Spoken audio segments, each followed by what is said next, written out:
Breaking news today, the long-running hacker convention DEF CON has been canceled. DEF CON has been canceled. Has been canceled. Has been canceled. Has been canceled. Has been canceled. Has been canceled. Has been canceled. Has been canceled. Has been canceled. Has been canceled. Has been canceled. Has been canceled. Has been canceled. Has been canceled.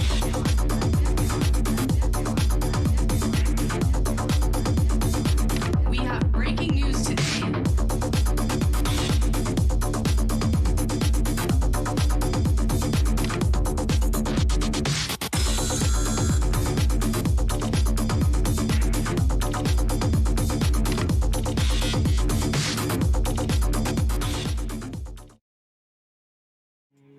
And we are live. Welcome, everybody, ladies and gentlemen, boys and girls, genders of all persuasions. My name is Randa. Welcome to Second Order Chaos. God, am I excited for this particular show. We have, look at all of these people. I cannot even keep this straight. We have so many in here. I'm going to have to keep adjusting the video, but I don't give a shit. Welcome everybody I'm just going to start introducing people because this is crazy. We have Cypher, we have Heaven Sent, Info Sister, Mr. Jason Street, Quaddy, Spam, Lintile, who just went dark for some goddamn reason, Serbo, and of course my alternate thing because I got to fix my video. You can see the fancy shit up front and then my basic green screen and stuff beside me. Yeah, everybody, welcome. The point of this is a DEF CON, I guess, retrospective is something you could call it. Because it's not technically canceled. Are we even going to use that joke anymore? Like, can we? Yep. I don't. Yep, it's solidified now. Now we have to use it. Yeah, the joke never did. It finally waited happened. so long. Yeah. We need to celebrate that it finally happened. Hashtag too soon. Yeah, hashtag too soon. You know, is there going to be a new joke where it's DEF CON isn't canceled? Is that what's going to happen now? Is that the new joke? Because it's not canceled. I don't know that I can really bring myself Probably to use not. the fucking joke now. If you say that too loud, people will show up. That's the problem. Is that malicious at this point to say DEF CON is not canceled? Yeah. I don't know, dude. I don't know. It's kind of like we all tempted fate. You know, actually, we probably just blame the whole virus on us because of our fucking hubris every year. Well, you think the locust last year was a hint, is all I'm saying. First of all, the locust was a big letdown last year. Let's all admit that. By the time we got there was like 2 left, and they were both dying. What do you mean? There were already like 3 badges at that point. We had like 3 locust badges. That was a success in my book. Just shows you the turnaround of badge creation. Yeah, exactly. Yep.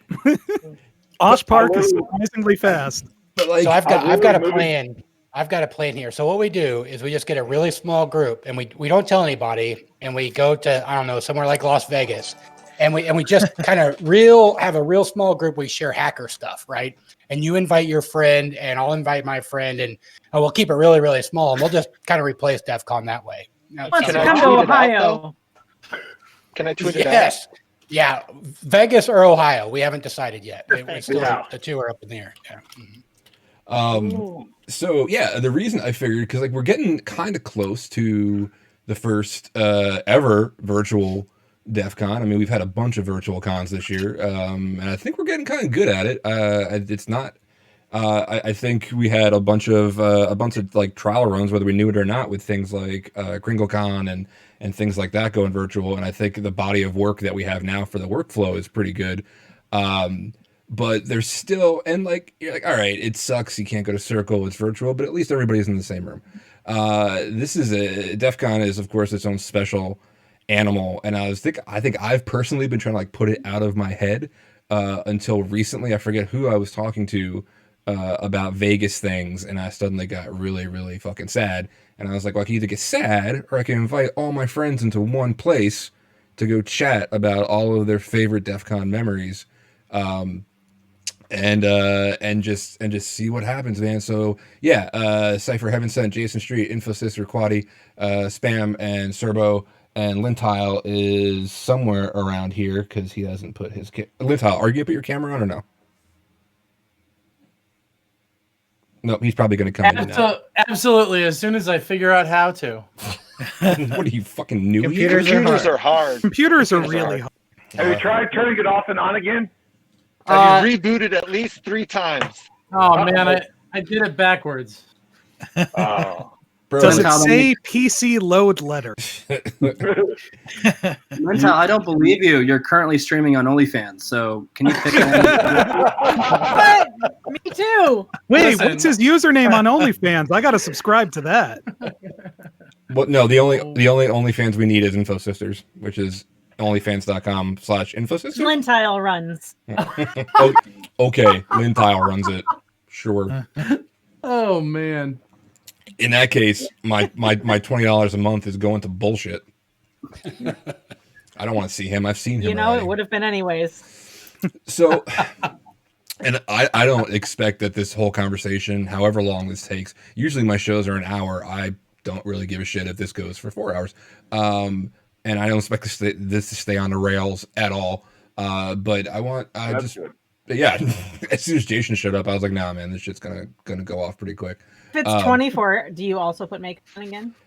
I actually didn't even. I might actually put my makeup on in the middle of this because I didn't get to, and I'm shiny as fuck right now, and it's bothering me. My makeup's like right over here, so you're gonna see me at a certain point with like a brush and shit going like this. Because I am. Makeup do you? All right, You're so pretty, Danny. I actually do No, want to you know, know- as I've upgraded my lighting and whatnot, I am Okay. Dude, interested. your camera's amazing. Okay, this wasn't. Oh, thank you. I swear to God, every show for like the last 5 shows we've covered this, but I'm gonna do it again because You're people listening. So Gab Smash, who is not on this panel, but she has been kind of my makeup consultant. I said, hey, I have good lighting now, I have a good camera, and I still look like a fucking gargoyle. How can I look like less of it? Like, how can I look as smooth as Serbo? And she's like, oh shit, you want that Serbo joint? Okay. So it's actually right Don't we now. I all? work really hard on that. You got to wear a mask. Right Yeah. now, dude, and like I just want to look as young as Serbo does. Like I only just got to be friends with him in like the past year or so, but I've seen him around for years and years now. It's hard to believe he's 60. The fuck, yeah, he's literally 63 years old. It's that Asian blood. God damn, can I get some of that injected into me? Shit, Sure. Can, Serbo, but I don't think it'll change your age. Serbo, Talk to inject Pete yourself Woods. into me. He knows a guy. Yes. So anyway, my Some of that makeup, APT. real quick. Exactly where are you going to inject him, Trent, and with what? Don't fucking kink You have shame. to Don't worry ask. about it. It's like, isn't that like a HIPAA violation?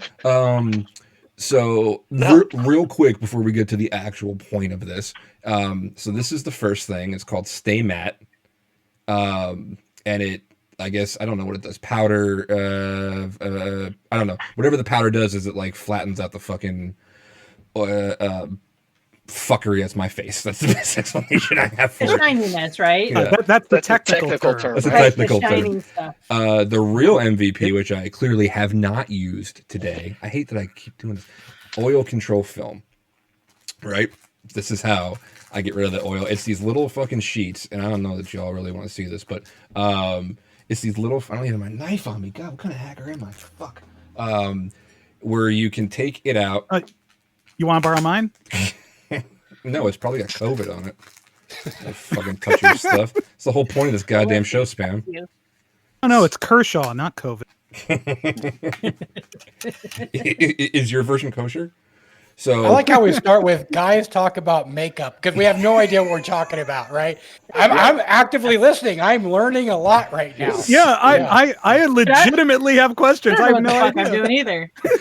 So You seen this face? So it looks like you have like a piece of tracing paper in your hand. well, it's about to get really gross. So hold on. So oil control what I film, thought. right? All right, I'll just fucking do it right now.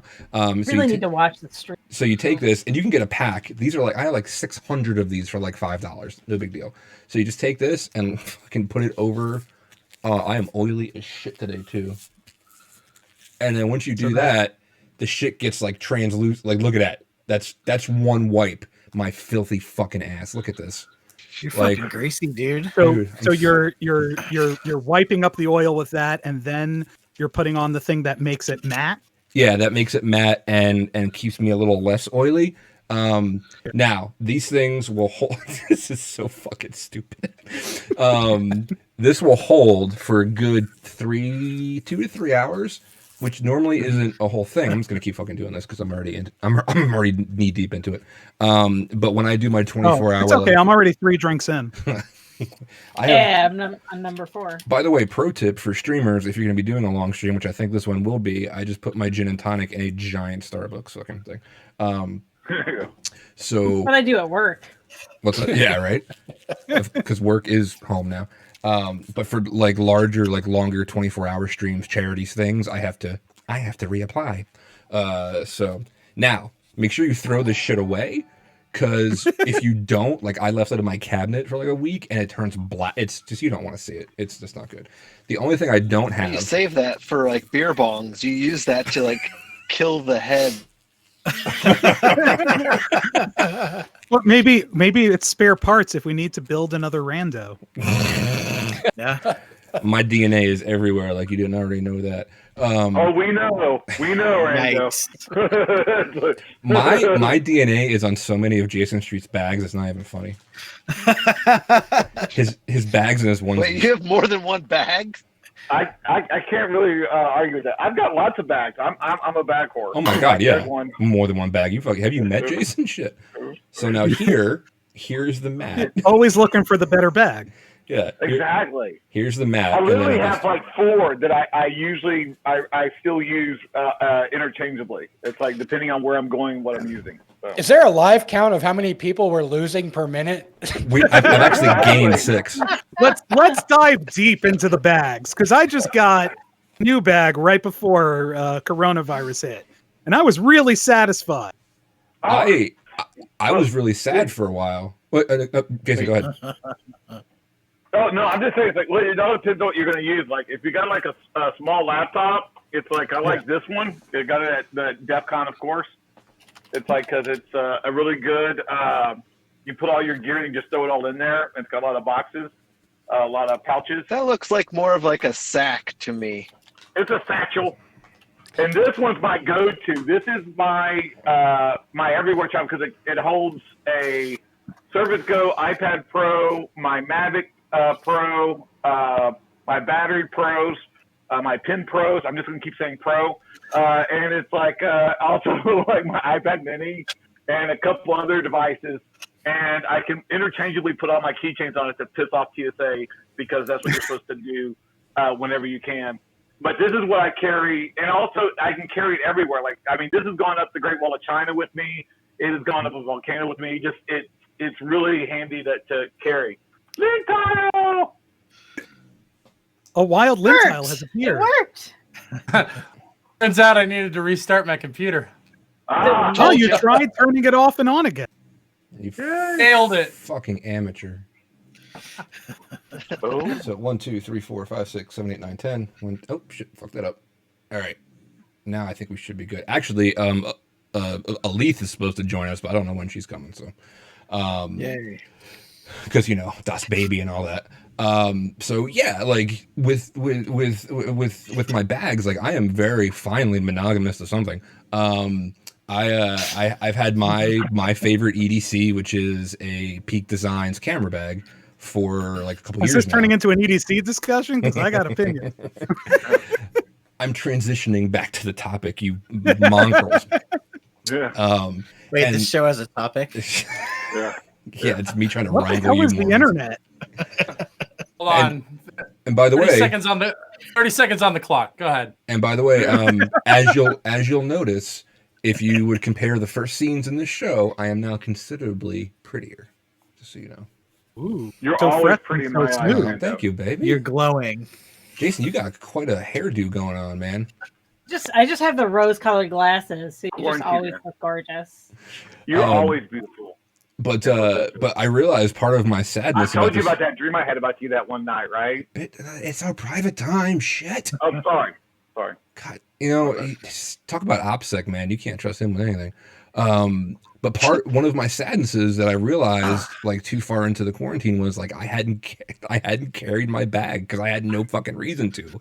So I just started when my family and I would go out for like outings and stuff. I would, instead of taking my son's like little bag that we have, I would use mine just to feel closer to my bag. That's literally why I did it. Because and like we could do a whole show, especially with this panel, like going through our EDCs, like what's in there, but that we only have like 7 hours for this. You know what my biggest problem is with all my EDC stuff? I've unpacked most of my bags, so I don't know where everything is anymore. So it's like it's spread all over the house. So like now I have to reassemble it when I need to go back out. Oh, seriously, what I've done is that now I have separate bags for separate lengths of time that I travel, even though now it's not. Like I have an overnight bag. Mm-hmm. 4-day bag, week bag. I have like certain things that I already have pre-packed and I just throw in it. Do people have special bags for DEF CON? Like I know I have my usual EDC, but that shit's got to get pared down at least. Yeah, a little bit for DEF I CON. have a bag specifically for DEF CON. I have to wear something with a water bladder in it. Just like drink water all day. It's got to have water. My thing is, I have a whole rule where it's like, I wear DEF CON gear and DEF CON bags all over the world, all different conferences. But whenever we're at DEF CON, I wear other conference shirts and I wear and I use another conference bag while I'm at DEF CON. So it's like so I try to reverse it. It's like so. So I have a special bag. Jason, so Trent and I, we have the opposite problem. It's not so much a bag thing. It's we're having to drag around all this shit that we brought this year, right? So whatever we decided we were going to giant boxes and we had no plan on how we were going to get it there or where it was going to be delivered. We, just brought it. And now we got to drag it all around. Stickers or headbands or shots or whatever, Exactly. I've really gone the other direction. So I've pared down to a film canister with a G-string and some hydroxychloroquine. That's all I carry. There you go. Perfect. Waterproof. You have everything you need right there for DEF CON. I'm sorry. The Taking a deodorant. page out of Jason Street's book. This is my DEF CON bag. Oh, nice. Nice. You don't carry that with you, like all of DEF CON. No, you but walking around without a suitcase. Yeah. No. I actually bring my regular EDC bag to DEF CON, but this is the easiest thing to spot coming off of the check baggage carousel. Like my favorite. That's my favorite part almost, to spot the hacker in the airport. Oh my gosh, I love that. It's like I especially like spot the hacker on the connecting flight is my favorite. Yeah. My favorite is like what, speaking of DEF CON, is like what I love the most is on the trip back. It's like on the Monday after DEF CON, the weary, just bleary-eyed, like, and the resigned look of the TSA after they've gotten their 50th opt-out. It's like, it's just you see all that. I remember one time I went, because I usually try. My rule is as soon as you get to Vegas, it's like I'm usually like it's a 4-day class, it's like Black Hat and stuff, right? So I get there on Friday and I'm like, yay, I'm in Vegas, I'm gonna see my friends. By that Monday afterwards, it's like after DEF CON, it's like get me out of Vegas now. Yeah. So it's that's like, when you're like, why didn't I go home on Sunday? I wish I went home on Sunday. Oh no! Don't go home. No, don't go home on Sunday. No, Monday is the key one. Sometimes Tuesday, but it's like Monday.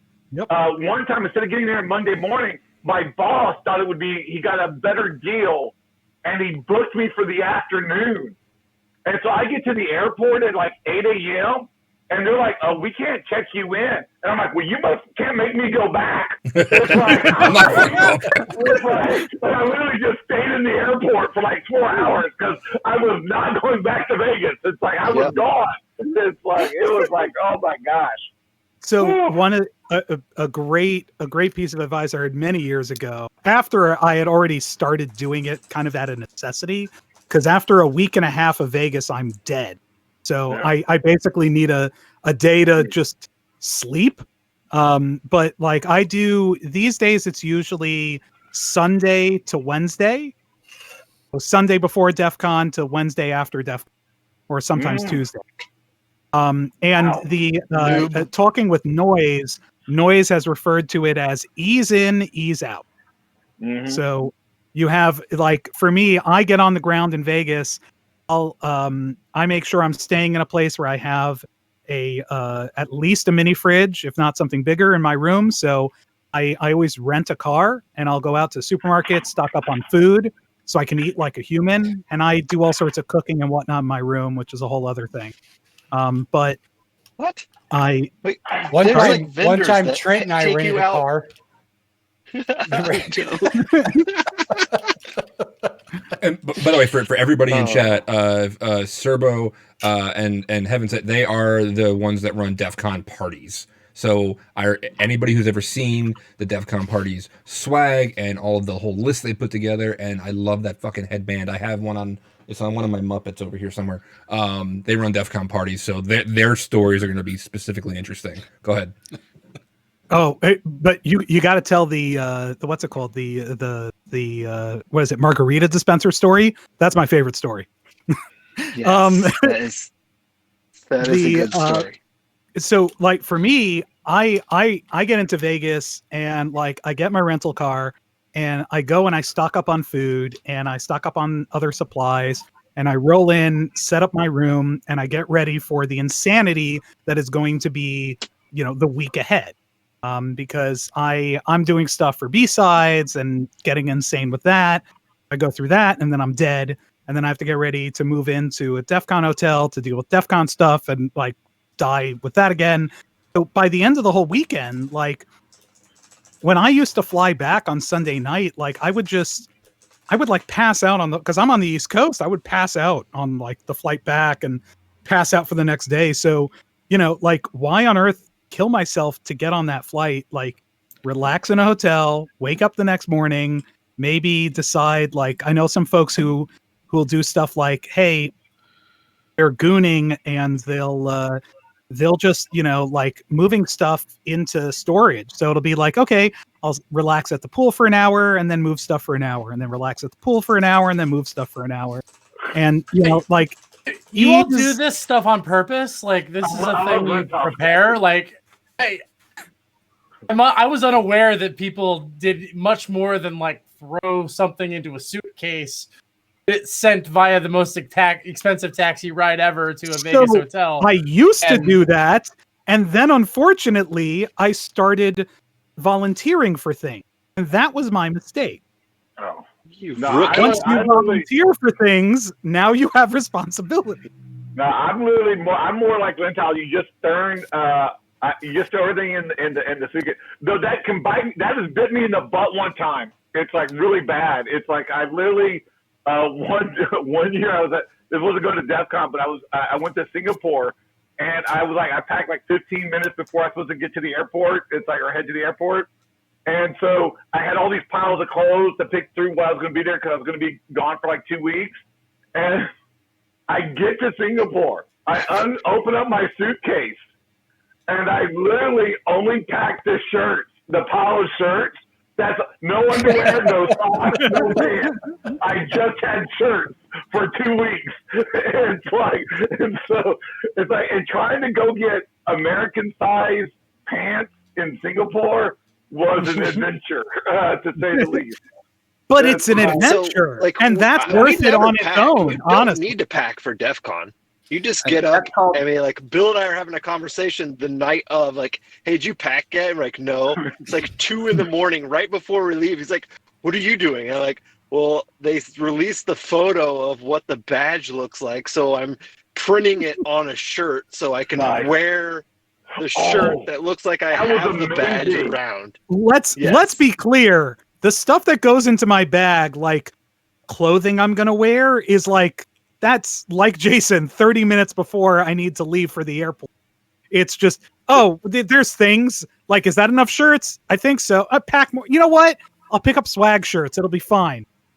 Like, And none of you have Trent, crazy. you should tell that story about the badges and the shirts. It's just so incredible. I don't even know. I just have to go back. Serbo needs to go back and talk more about that because that was an amazing. That was at the Rio, I believe. And it's like, and I saw that. I just thought that was awesome. That was like one of the first counterfeit badge competition things before it started. You know, it's like I think that's one thing that started it. Yes. Hey, so wait. You know, it was like I don't know what DEF CON that was. Rando? You're not in charge here. You can't tell us. I'm no. You know You're what? not my supervisor. Your job is push the buttons. Push the buttons. I'm just gonna try and I fucking give up. Yeah, go right ahead. Yeah, but you know, Go ahead, Danny. yeah. No, Wired magazine I or thought whoever Quaddy had was something would to always say. release the badge early, so they'd be like, you know, they're really excited about the badge. You know, they're all hyped up about it, and so you know, talking to Bill, I'm like, hey, I'm gonna make a shirt that has the badge, and so.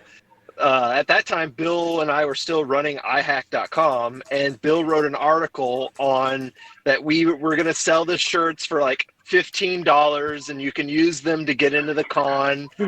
And you know, everyone started freaking out about it. So what then, he did is you stayed up all night, right? The night the first year before was fake. DEF CON. But remember, the first year it was fake. We never made one. We just like published an article. But then the prior year, you know, we had the shirt, and I remember talking to Grifter. DEF CON 15 or 16. The early days at the Riv. So talking to Grifter, he was like, "Oh my God, Jeff was furious that shirt came out, and he was like all freaked out that you know that the iHack guys got a hold of." You know, the prints early from China, and they made all this. They didn't realize we just lifted it off the Wired site, and I just made an iron-on and printed it on a shirt and started like, you know, made it. And, you know, I show up at the airport, Bill's like, that shirt is the shit. Dude, it was absolutely incredible. I mean, like you had to get right up next to him to tell that he did not have it. He had a lanyard. I mean, he had a lanyard on it. Like nice. It was incredible. And you know, like the old guy that sits you know in front of the door, you know, letting people in, you know, back in the day, he didn't care at all. Yeah. So was that the year of the giant white PCB? No. So that look, we have a story. The giant white PCB. All the badges turned to form. Oh, okay. Yeah. I remember that was the nicer PCB. So the giant white PCB year, I remember. What was that? That DEF CON 14? That was 14. Yeah. Mm-hmm. Yeah. So at DEF CON 14, I remember at the Riv, it was like Saturday night. I was hanging out downstairs from the skyboxes in that, I don't know, lobby area at the Riv. And I see somebody trying to get into the con, and I look at their badge as they're walking in. I'm like, it's not a badge. And I'm just kind of laughing. And they walk over, and like the guy standing in front of the door is like, what the hell is that? And then he calls over Priest, and maybe I shouldn't be saying, what the Priest comes over and he's like, what the hell is that? And he looks at it, and it's a milk jug cut into the shape of that giant white PCB. Oh, nice. And so Priest looks at him and he's like, all right, you made the effort. Come on in, man. Nice. Well, yeah, that was to me, that's DEF CON. Like, that's like, hell yeah, you tried it. Like, okay, you didn't get it quite perfect, but like, come on in. You're one of us. So last year was my first year as a sock goon, and I got a front row seat to some of the ways that these fucking people will make badges. So last year we had those little the circle things, right? That look like marble. Right. So people were using urinal cakes. Oh god! People went literally. Wait, were they used? Wait, probably. So you know, because you wash it off. I'm not going to touch that, so you could go ahead. You know, I haven't worn a DEF CON badge at DEF CON in like 5 years, right? I call it Agent No Badge. No matter where I go, I don't wear a badge. Actually, that's true, because for Bill's talk, I dressed up as a cop, and I didn't have a badge, and I just walked around as a cop, and no one checked my badge at all. I do have my DEF CON challenge coin, and I do get a badge, and I always and I always have my badge on me, but I never have my badge displayed for like 5 years now, and I've never gotten caught. So speaking of shenanigans, Well, because we're gonna get to all of this stuff, I want to talk to the person who is responsible for me running my current contest at DEF CON, which is Who Slides It Anyway, the undisputed king of shenanigans, Lintile himself. With talk about fucking Hacker Jeopardy, man. Like tell us about. So I will kick this off with my own personal story. My first DEF CON, which is DEF CON 24. I'd been in like the security profession, security profession for years, and I never got a chance. Sorry, to go. I just realized what story you're gonna tell. Yeah, well, it could be several. So I had finally heard about this thing called Hacker Jeopardy. I'd heard about it for years. And luckily, I have a friend. His name is Wick.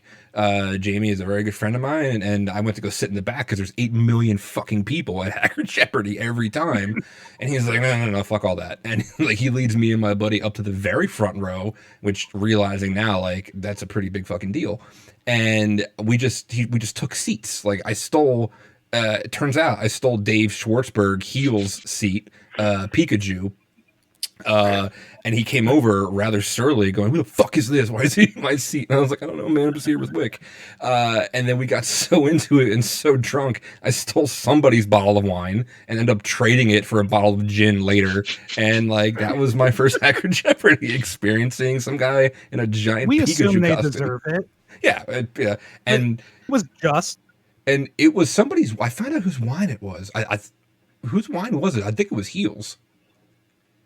But whatever. So anyway, tell us about fucking Lintile. Tell us about. Wait a minute. Hold on. You told me that you straight up just drank a bottle of Manischewitz. That's hilarious. Why would you do that? That's traded terrible. That stuff is disgusting. I traded it for gin. I said I had to go and buy that as a joke. And I looked at it at the store, and I'm like, this is $4.50 a bottle. What is wrong with people who buy this on purpose? So that was one of my very first memories, and I was like, who is this? Who is this crazy fuck in a referee? What is this? And like, you were showing far too much skin, as you normally do. And I was both mesmerized and disgusted. So Hacker Jeopardy, talk about it. Yeah. I think it's shaping up. For those of you who haven't heard, Hacker Jeopardy is definitely on. It is being safe moded. We will have there will be video content under the name Hacker Jeopardy that's given to you at the end of the day. But no, actually, for those of you that do know that I wrote a lot of the software behind Hacker Jeopardy, I've been furiously hard at work figuring out how to take the bag that I take to DEF CON, that Pelican 5150 with about 200 pounds of Arduino related BS in it, and turn that into Hacker Jeopardy as a service, or HJAS. You're basically going to be I can't give everything away tonight because our official call for contestants is going to be coming out next Friday, or actually this Friday, sorry, the 19th. So put it this way, just like any good reality show, which Hacker Jeopardy very clearly is a reality show by now. There's no fucking reality in that show. That's There's true. Nothing even resembling reality in that show. Now, I mean, reality shows either. So yeah. Now, what I normally do right now is I get like a history of Hacker Jeopardy and blah blah fucking blah. I don't give a shit because we've done this 100 times. I want everybody else in the panel who has ever attended a Hacker Jeopardy to tell me about their experience at Hacker Jeopardy. Oh yeah, That's a terrible idea. Quaddy, you go first. No, wait, hold on. Quaddy goes first. Hold on. No, just hold on, Danny. There's one thing I have to say. There's a person on this panel that needs to be qualified from being able to even talk about it. No. And that is the only person that has been banned from Hacker Jeopardy, Info Sister. Well, then we're going to talk to her after Quaddy, so shut the fuck up. Quaddy, go ahead. No, I want to hear her story. I definitely do too. Yes. I can go after. No, Quad, you go first. Nope. All right, listen. Good. Hacker Jeopardy is an institution at DEF CON. It's been that way for as long as we all can remember. I mean, it's one of the very first Black Badge contests ever at DEF CON. And I can vividly remember the first Hacker Jeopardy I saw. I'm like, Did it wrong. mentally post-pubescent boy showing up to a place I clearly no adult or responsible human being would ever let a teenager be at. There's alcohol spilling down the lane. There's naked people. There's cursing. There's these like, it's almost like a religious ceremony where people are speaking in tongues. And I'll remember forever, it just ends up being this like almost hallowed ground. Like all the hacker royalty are there. People are doing crazy things. And it was one of the very first times in my life I thought to myself, like, I'm home. This is what I'm going to do for the rest of my life. This shit is legit. And repeatedly, that has always come to manifest, right? Like we go and we see the crazy people showing up. There's beach balls. It's one of the highly attended events. And it's going to be like that forever because in a lot of ways, it's symbolic of DEF CON, right? It's anarchy. It's so many of these kind of teenager hacker-like elements crammed into a few hours where we can all really let loose, and it's not the humdrum of being in a line. So I just want to say hats off to Hacker Jeopardy, which year after year has delivered some of the best content at DEF CON, keeps us coming for more. And I want to say it's honestly one of the biggest parts of DEF CON I'm going to miss this year. So Lynn Tile, thank you very much. Absolutely. Yeah, because it's going to be a hot fucking mess online. I'll tell you that right now. Which is what There's less people to protest. Not that you have opinions, but a very practiced hot mess because I am now part of this with him. So now I want to hear Info Sister. Why are you banned from Hacker I think we Jeopardy? could skip me. No. And just go on to No, you've got to say it now because this is my fucking you're going house to tell now. everybody brought it how. up. So I just want to start this out with the fact that I had never watched any Hacker Jeopardy before I signed up for it. sounds like a good Thank idea. Seems legit. And previously, I was able to get by on all hacker-ish game shows with just bullshit and humor. Can't do that with Hacker Jeopardy. Actually have to know stuff. Or drink. You didn't or do that drink. either. I also don't like. I also don't like beer. No, I would have gotten the port one. Damn it! Like, I didn't have any good any good questions. But yeah, Lintel, your so- question sucked. this question sucked. It was it's all weighted Lintile's fault. towards the competition. It was a conspiracy. No. A good craftsman never blames their tools. Oh, My team dressed in all costume, and I was in a blow-up Jabba the Hutt costume because I enjoy wearing blow-up costumes. And Aaron was gracious enough to carry me on stage, which is my favorite to this date picture of me at DEF CON in a Jabba the Hutt blow-up costume. Wrapped around his neck, being carried onto stage for Hacker Jeopardy costume. And I just did a absolutely terrible job on stage. Just disruptive at a level Wasn't funny. Didn't drink enough. Is that why you were banned? Because you kind of sucked? Or is there something? Yep. Did you cheat or Oh something? no, that was it. Oh no. No. Aaron and I successfully cheated for like 5 years straight. Whoa. Maybe What are you 3 talking years. about? Okay, maybe not. It Not is a Hacker known. Jeopardy. Number one. Another It is conference. known. Another conference. We can no longer participate in the game show. How many game shows have you been banned from? We can't have her participate in Who's Slide anyway, but we just have her make slides, but she's not actually allowed to be on it. So everyone that Been you've banned? ever been on, banned. Just banned. Okay, This is Banned so on this one too. You know Quick- what? That's a good record in my book. quick side. Absolutely. 3 for 3. Let's go. That's right. That's Quick- 100%. Is there a game show that you haven't Whoa. been banned from? It's a Alcantaro. Yeah, I'm trying to unfuck the video. Hold on. Quick story, side story, because this is what this whole stream's going to be do about. that. Side stories. Yeah, well, it's about you. So, my first year was 24. 25, I got it in my head to submit a contest, which I out and out stole from Rogue Clown. But then she stole it from other people too, which is like slideshow karaoke. And I was like, that seems like it would be fun. And Nikita was like, yeah, you should submit it. So that is now in its fifth year of Who Slides It Anyway. I, being a fan of Amanda's and totally fanboying out over her and just drooling, I was like, please be part of my thing. I need good cred and I love you so much. And then she was like, well, how crazy can I get? And my dumbass says, oh, you can get as crazy as you want. There are no rules. There are no rules. She sent me her slides. They've never been seen by anybody else at DEF CON. Wait. Are you going to share them now? I got to share them now. I got to find them. They are do them now. Do them right now. They are so fucking bad. I have them. They've never been seen at DEF CON, but they have been seen at my local DEF CON group, DC 610. Just a little taste. One of them is sand pouring out of somebody's asshole. I don't know what it references, but that's stuck in my head. So I remember. No, you have it wrong, son. What do I have wrong? It's the other way. Sand pouring in. Sand pouring out of and sand pouring in. Either way, it qualifies. It makes sure that we satisfy. I know. We make sure instantly. I get it now. Instantly. We're satisfying Rule 34. Just be sure that you are satisfying Rule 34.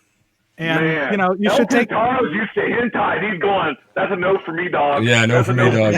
So, but the funniest part about this is like I had asked somebody that I had kind of become friendly with to like look over because I was very nervous. Like, are these too bad? Blah blah blah. And he unequivocally was like, "You can never ever ever show these to the light of day. They'll never invite you back. Do not use these." Now it turns out that guy's kind of a dick, but. That's fine. But even still, Malware Jake, I knew it. No, it wasn't Malware Jake. He would have been like, oh, fucking go ahead. But even still, 5 years later, like pretty established, like we submit and we get accepted because we keep doing cool things. I still won't fucking show them. No, see now you've teased it too much. Now we got to see it. All right, well, tweet it out. Keep talking. Keep talking amongst yourselves. Cypher, have you ever been to a Hacker Jeopardy? No, I haven't, but I really want to, especially listening to these stories.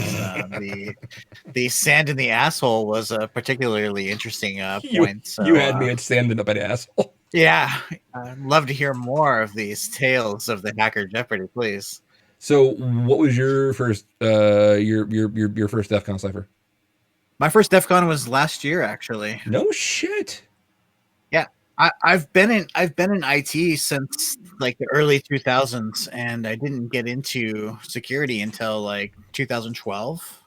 Yeah, and the only reason I made the trip down to Vegas was because I got to speak at the SE Village, and I was like, GoFundMe for the plane ride. I like slept in the airport Sunday night. Like I was like bumming hotel rooms the entire time, but that was such an epic experience, getting to speak in front of that many people. It was so much fun.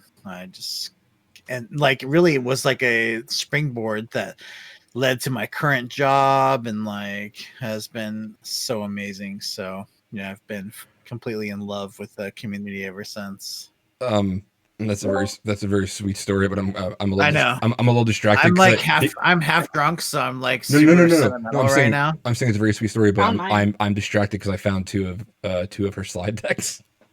I found all my slide decks. Oh fuck! One that's specifically labeled infosystem_pptx. There are. That's how you know it's good. There are a lot of dicks in this slide deck. It's literally entitled dicks. But maybe we'll show that this year. I think Twitch might have issues with this. So who do we go to next? Let's go to fucking the dude who's arguably been to the most DEF CONs ever, Mr. Jason Street. How many have you been to, Jason? DEF CON 12. So I don't know if I've been the longest or not. It's like, but I've gone to every single one of them since DEF CON 12.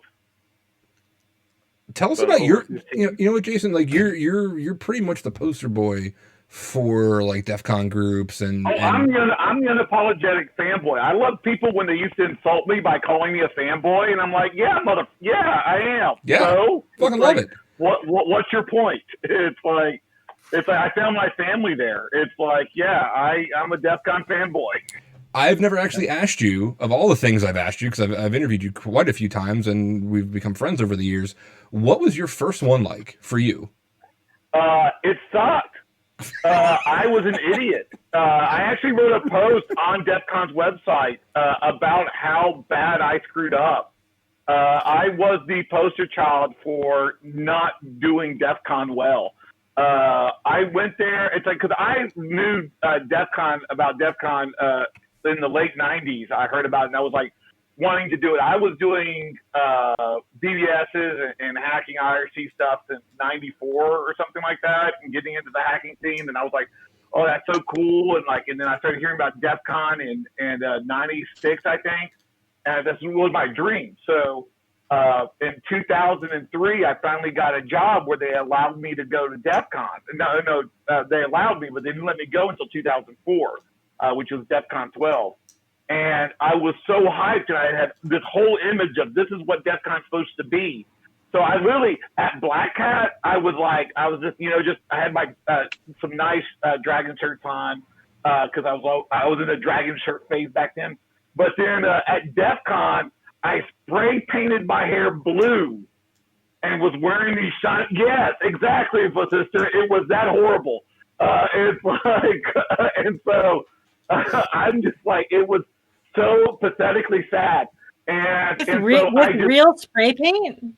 No, it was this hairspray paint stuff that you put in your hair. Right. And it's like to make it blue because that's what you did.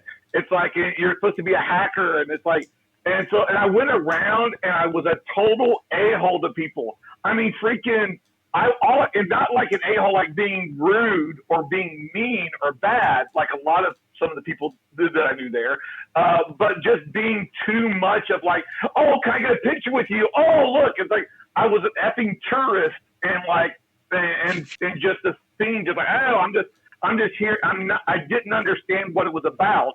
I just understood I'm having a party. This is fun. This is what I always wanted. And I learned nothing that year. I got nothing out of it. I didn't bring back stuff that would help me. I made some connections, luckily, and people that would give me a second chance. Adam Laurie, Major Malfunction, FX from Phenalit. It's like, and several others. Teton, it's like from Luxembourg. It's like there were so many that were like, luckily gave me that second chance. It's like, okay, he seems like a really bad a-hole, but he's not like bad. He's just an a-hole. It's like, and so when I came back to DEF CON 13, I got better. I wasn't great, but I got a little bit better. It's like, oh, look at Henderson going, no, you didn't. No, you didn't. Yes, I did. By DEF CON 14, I was still the fanboy, but I was talking and trying to make connections and listen and learn what other people were there for and what they were doing, what they were dealing with. And so that's my biggest thing that I tell people now. It's like, don't go to DEF CON going, you have to fit my expectations.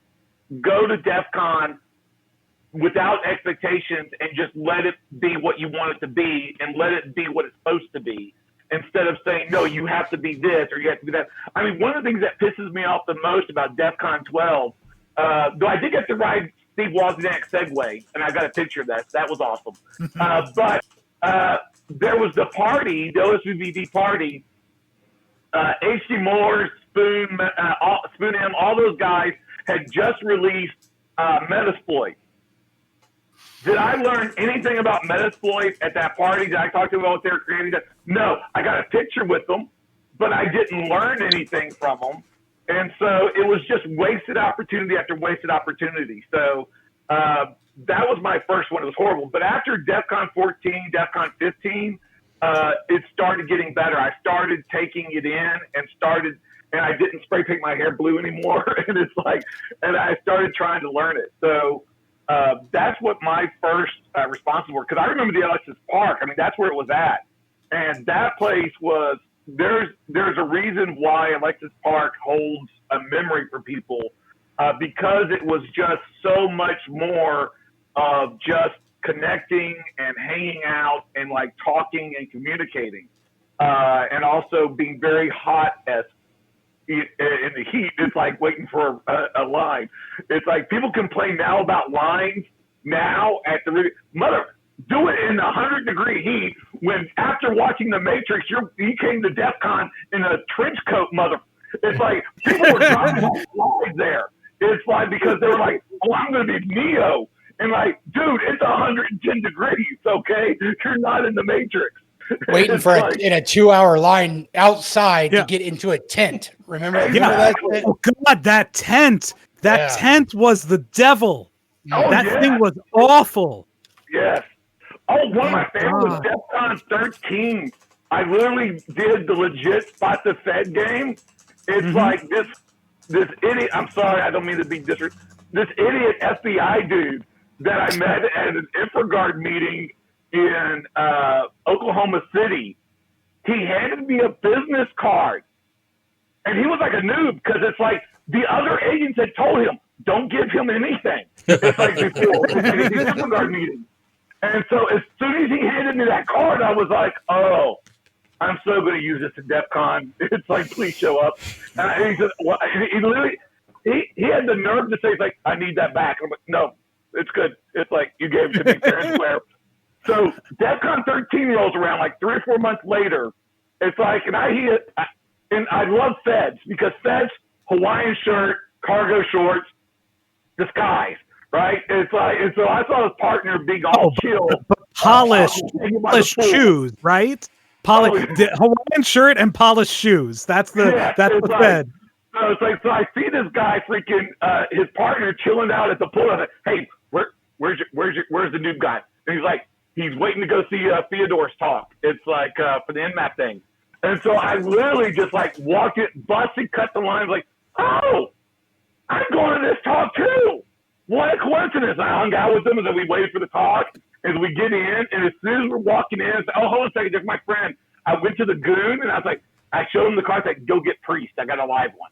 And it's like, and so Priest comes, and he pulls both of us up on stage, and then he starts doing the question and answer part. And I learned quick, if you don't start asking really good questions, Priest roasts you too. So I was like, oh, this is not fun anymore. It's like, and so, and finally it's like, we kept asking all these questions and he got it to the, and my last question was to him, like, so is this your first DEF CON? And he's like, yeah. I said, so I guess you don't understand how bad it is to give a business card out. It's like, as a Fed when you're at DEF CON. And the guy was like, it was like, and he literally like, I do now. It's like, that was it. It was over. Priest just called it. It's like, made him show his credentials, and then like I got my shirt. So Jason, DEF CON 13 was my first DEF CON, and I was probably like, I don't know, I probably early 20s, something like that. Real similar story to you. Always, been trying to get there forever. And I'm not kidding you, buddy. I remember walking in. I didn't know anybody, and I remember walking in and seeing you, and I was like, oh my God, dude. These people are fucking nuts, right? And I'm not kidding, dude. I was like, this is not I am gonna get in. So, and then I remember that Spot the Fed too, because I had no fucking idea what was going on. And now all of a sudden that crazy guy that was wearing like a dress or whatever you were wearing, remember what, like the big robe or whatever it was that you had on. Robes for the dance, yeah. Right, yeah. And I was like, now he's calling out Feds in our talk. What is this guy doing, man? Like, I remember that. Like, I'll never forget that. You left an impression. I mean, we didn't know each other back then, but man, I totally remember those days. That was wild stuff.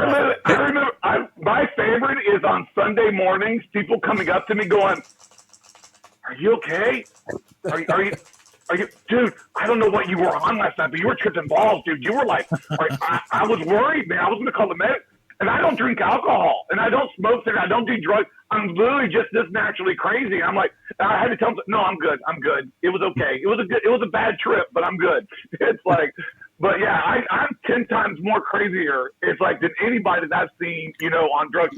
Oh my gosh, one time, I forgot what it was, but I was in my Chinese Imperial robes. At a Major Malfunction was in full tack goon gear because he wears like the vest, the tack vest. He had the radio, the comms. Agent X was in his suit looking like a hitman. And we had another guy. It's like, we had like 3 other people, and we're all dressed all weird. It's like, and we rent a limo so we can go to Fatburger or something. It's like on the strip.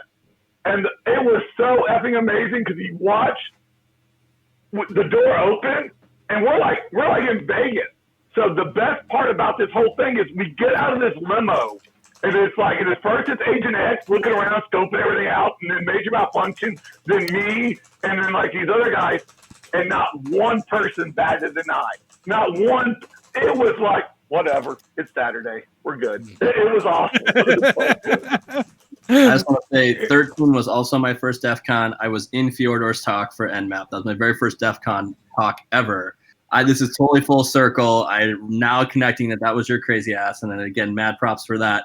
But I also want to bring up a point that I'll remember from that talk. It's my first DEF CON talk ever. There's like hundreds, almost 1,000 probably hackers in that room screaming about the NMAP getting released. And back in the day, and it's still true today, but the scavenger hunt at DEF CON was much more prevalent. Like, it was a bigger deal, and it was way edgier. Like, the stuff you had to get was, like a giant dildo, but it had to be at least like 3 feet long. And so, we won't talk about like the DEF CON 15 scav hunt. That got weird.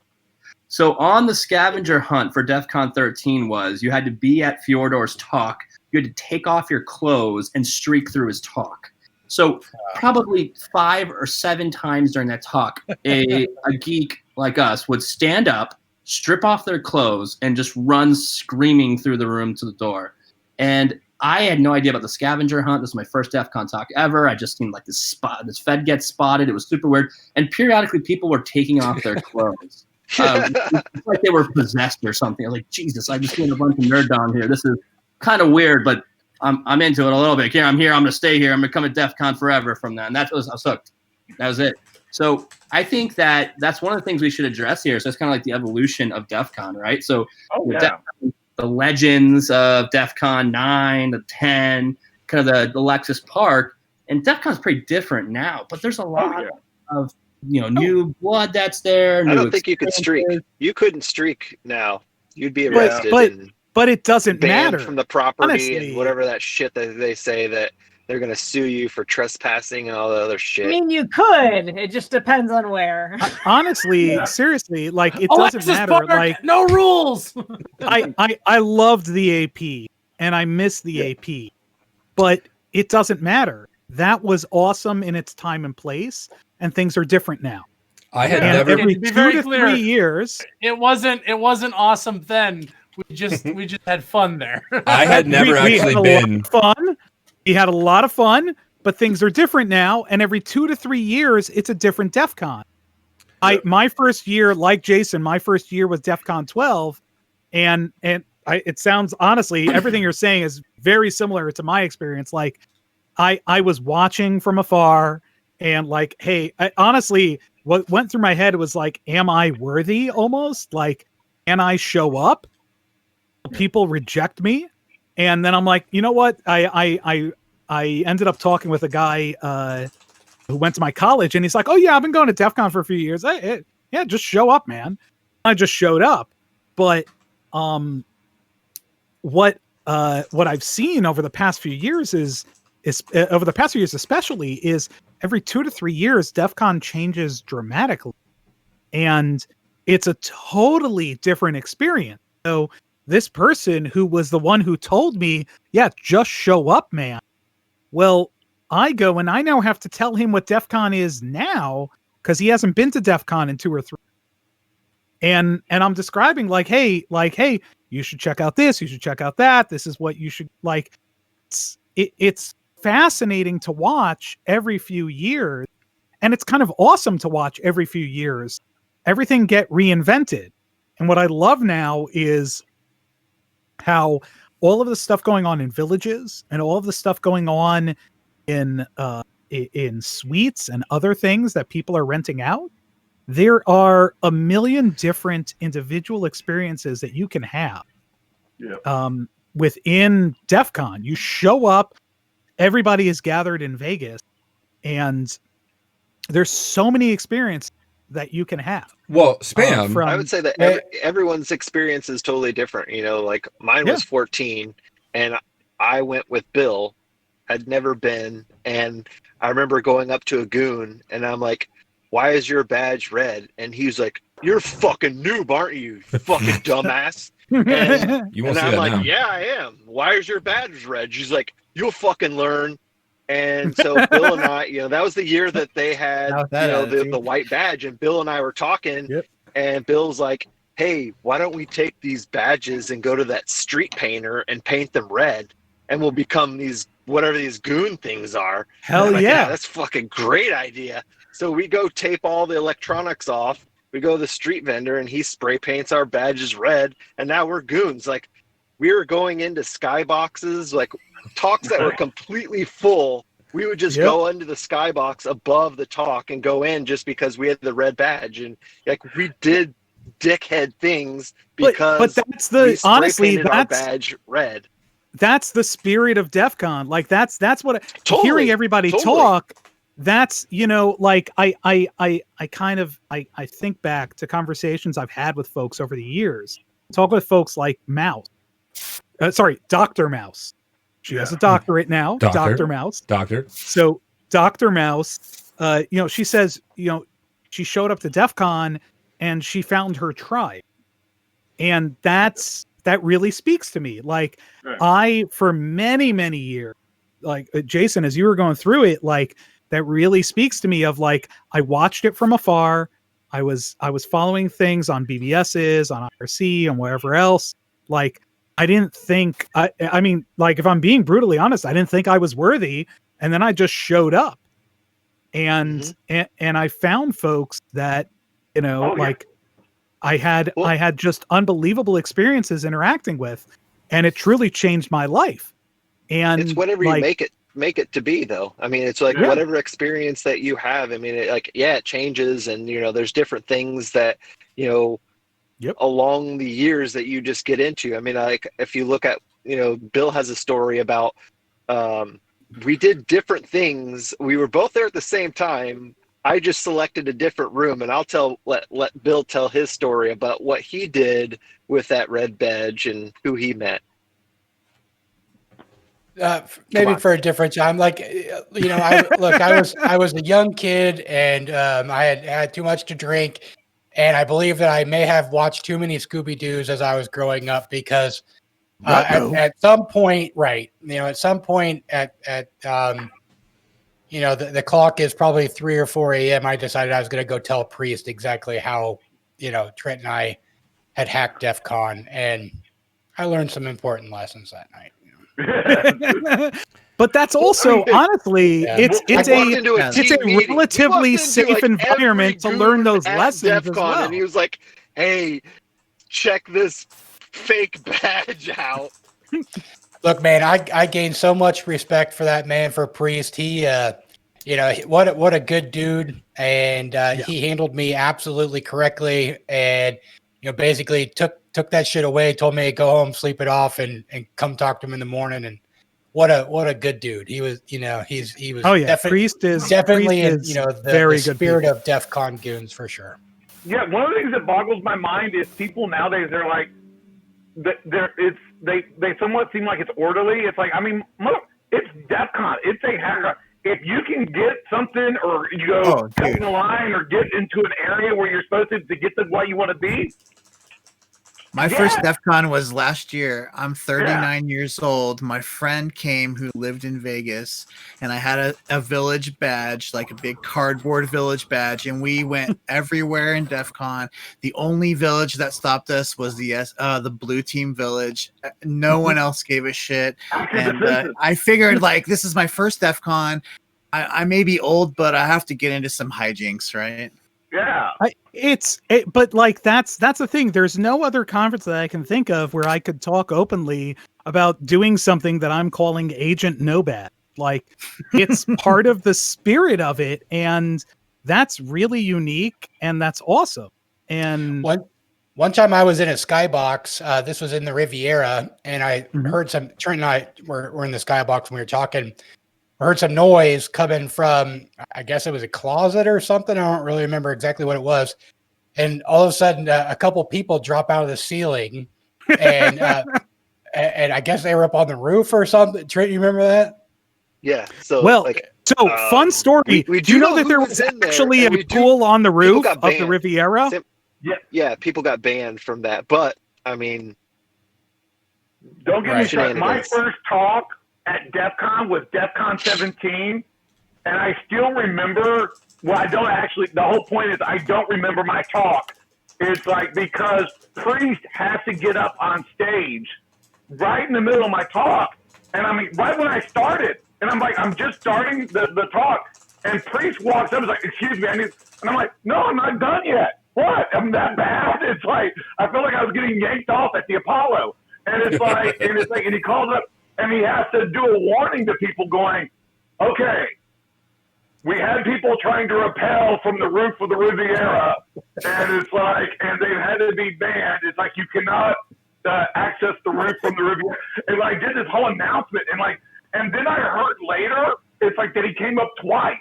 I don't even remember the second one, and I don't even remember that talk. It was like literally a blur. It's like, but. Yeah, that was nuts. All nerves. That's nuts. Like the pool on the roof of the Riv, like you could access that via stairwell. I got into that at DEF CON 13 already. See, I think some of the problem that we have is when we do these 14, memory shows and talk about DEF CON and people that are just now going, and this was their first year or they're planning on going this next year, they think that they have to do those kind of things. And I'm kind of going back to what you guys were talking about earlier. It doesn't have to be that way, and you don't have to have those hijinks. But I really think that the true power of it is that you get to meet your tribe. I think when Dr. Mal said that's what it is, right? That you find that there's somebody else that's just like you that maybe is awkward in the same way as you, or wants to have the same fun as you, or has been banging their head on the same thing you've been banging away at, and I just don't think that there's any other place on earth where you can find your tribe. Dude, like so DEF CON. This is my family. I mean, Yeah. seriously, I remember when I talked about FX from DEF CON 12. When I went this last one of the last in the before times, it's like when I in January when I actually went to Germany, or February, the beginning of February when I went to Germany. I was in Bonn, and it's like as soon as I landed, what I did was I went to the airport and bought a ticket. It's like to Berlin, just so I could go see FX. And it's like because it's like he was recuperating from some stuff, and it's like just to go for the night, just to be able to see him and talk to him and like give him one of Alcantaro's ducks, and just know that he was okay, just to know that he was doing good because he's my family. I wouldn't do that to my blood relatives. It's like they live in Houston. I wouldn't drive over to their place to check on them. But it's like I flew over to Berlin to make sure that I checked on him and that I got to see him because that's family. It's like with Major Mouth, with Elkin. I made sure when I was in Tokyo, Alcantara made sure to hang out with me. And he didn't want to probably hang out with me because I'm too clingy, but still, Super clingy. And it was awesome. It's like that's what friends do. I mean, this is family for me. This is not. I know people talk like, "Oh, it's not a family. This is a business." Like, F you.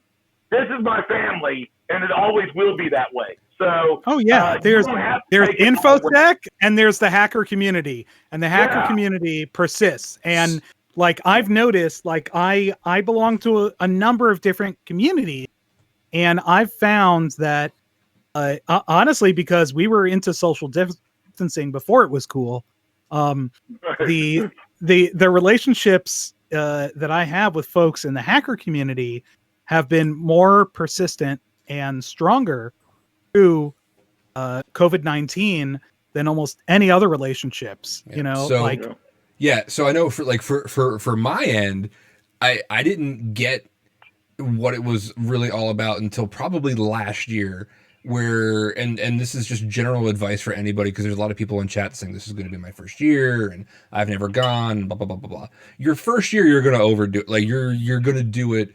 Not that there's a wrong way, but there's kind of a wrong way. Oh, yes, there is. There's Yes, just there kind of a is. wrong way. So whatever, do whatever Yeah. your first year. Right. Welcome. But do it, even the wrong way. You learn. People need to understand, and I've built a career on it. Learn from your effing failures. Just learn from them. Stop trying to not make and be a failure. Stop trying not to make mistakes. You're gonna make them. It's like freaking go in, crash and burn, scoop up what's left, and like do better next time. Yeah. It's like, but learn from it. So yeah, and so my first year it was like sitting all the talks and blah blah blah.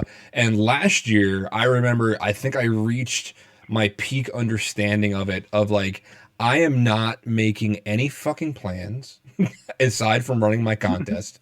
I am just gonna wander, and whoever I run into, and I'm just gonna let those experiences happen. And some of them will be fucking amazing, some of them will suck, and I'll feel a whole bunch of different things. But don't pressure yourselves to try and do everything right away, because you're not gonna fucking do it. FOMO is real. FOMO is real, though. Yeah. It's like, I mean, I literally don't hardly sleep there. I've had people get pissed off at me because I'm like, well, no, I got to go to the party, or I got to go see this one thing. So FOMO is real. Fear of missing out is real. It's like, so don't overdo it either. That's why And 3, try to 2, do 1 everything. exists. The 3 is important. Like, Oh, my favorite badge ever. Thank you, Wick. Sorry, I defer to you, Info Sister. Like you are queen of this. Well above me. I'll do the 5 and 4. You can do 3, 2, 1. Okay. My favorite badge ever was So- I talked about him before, was Wick. He had Oh yeah, I still have that badge. the I love 3, that 2, badge. 1 with the clear thing. No, and it that was had a 4, 3, 2, 1 badge. 4, 3, 2, 1. I stand corrected. Because you do 4 reapplications of deodorant. Mm-hmm. I still have the Where deodorant. is It's on it? my shelf somewhere. But no, I have it in my box. Danny, you're sitting, not standing. you know, motherfucker. Now you pipe up. That's the bullshit you pipe up with. Fuck back out of here, Jason. Keep talking. I can't fucking listen to this guy. Combo breaker. I actually have it up on my Hall of Fame one. Wick's on my Hall of Fame row. Is Like really? for his badge. So good. Yeah, It's you know like- his employer actually paid for those badges. Yes, That they did. Yes, they Who did. did? Because you, yeah, His but he employer. like actually Oh, put is them it not? together. What's your guys' I worst wouldn't DEF wanna CON put memory? Worst. Oh, this will be a good one. First, oh wow. I don't hold think on, we hold can- on, hold I on. don't think we can share that. I Sure we will can, why give. not? I will give my We already absolute talked worst about one. butthole sand or something like that. My worst one was my first Magic one. sand. Magic sand. It got the magic sand. My absolute worst one was my first one. So nobody can admit to knowing what this is, but I'm sure you all do. There is something called modafinil. It is this thing. It's supposed to be like this Provigil. right, like this concentration thing or whatever. And somebody gave me some, and they said, it'll give you energy, but don't take too much. Blah blah blah. And this is the first and only time I've taken something at DEF CON like this. And I took it because I wanted to be awake and experience it, my first one. And I sat outside the villages in Bally's for 3 hours just on a chair because I thought I was dying. No matter how many times I Googled, can you overdose on this? I think it's like an ADHD drug or fucking some shit. So that was my absolute. But then that was the bottom, and it all got better from there. So yes, that was me trying to like take it all in right away. Literally 5 minutes into my first DEF CON, I sat in a chair thinking I was dying. Tag somebody else. That's what I tell people at LineCon, right? As like DEF CON 1, your first DEF CON will suck no matter what. I knew a lot of people, it still sucked for me. The only way it gets better is you go through it a couple times and you get used to it, and learn how to pace it. Otherwise, it's like every year I put a PSA out. It's like DEF CON, your first DEF CON is like 6, your first M6. You're really excited about it, but then you're not really good at it. So it becomes a little bit awkward. And then The hopefully difference more is you I've do it- been to DEF CON.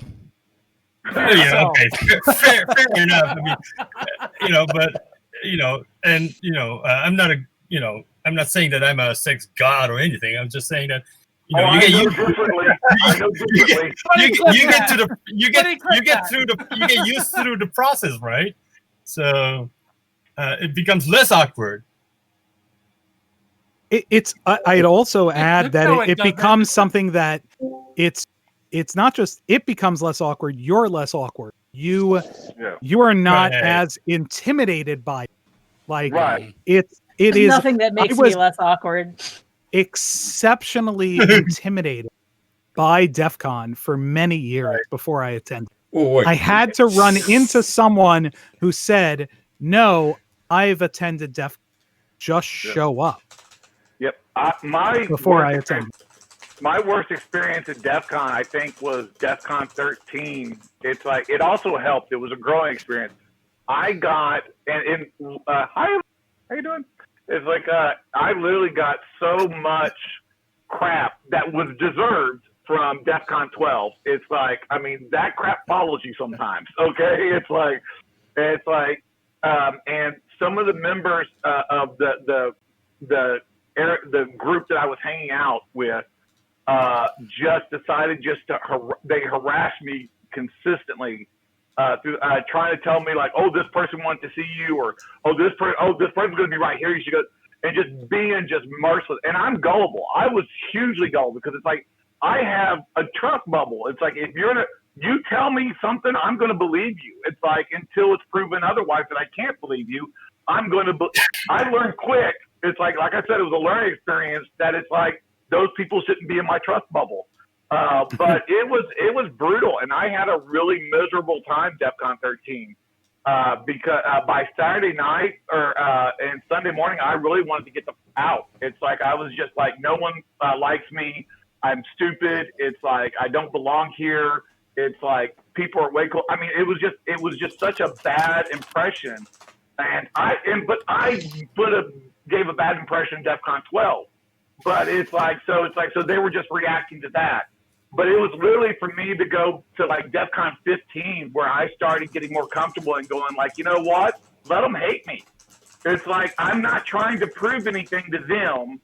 It's like I want everybody to like me, but they're not going to. Stop trying so hard. It's like, and that's when it started getting better. I still have that problem to this day. It's like I don't feel like I'm good enough for a lot of these groups. I talk to people and I'm like, oh my God, I can't believe this. I know this person. So I want to go back and talk about something Spam said earlier, specifically about the difference between like the InfoSec and the hacker cultures. And, and as we're talking about this, I think about, somebody who's new and maybe even going through a little bit of that same thing, that intimidation or what, like what self-doubt. Imposter syndrome is real. Yeah. Dude, but in the hacker culture, imagine if look at this group right here, like if anybody were to come up to you and say, hey, this is my first DEF CON, or, hey, like I'm here all by myself, think about how you would respond to that, right? You'd bring them along. Hey, let me tell you, Exactly. like Come, child. Do something weird. Right. That's yeah. honestly, that's my response whenever I run into somebody in Vegas. I'm like, hey, let's do something weird. Let's wander through these hotel hallways and let's see what shenanigans we can get into. DEF CON weird. That's my tagline right there. Keep DEF CON weird. Yeah.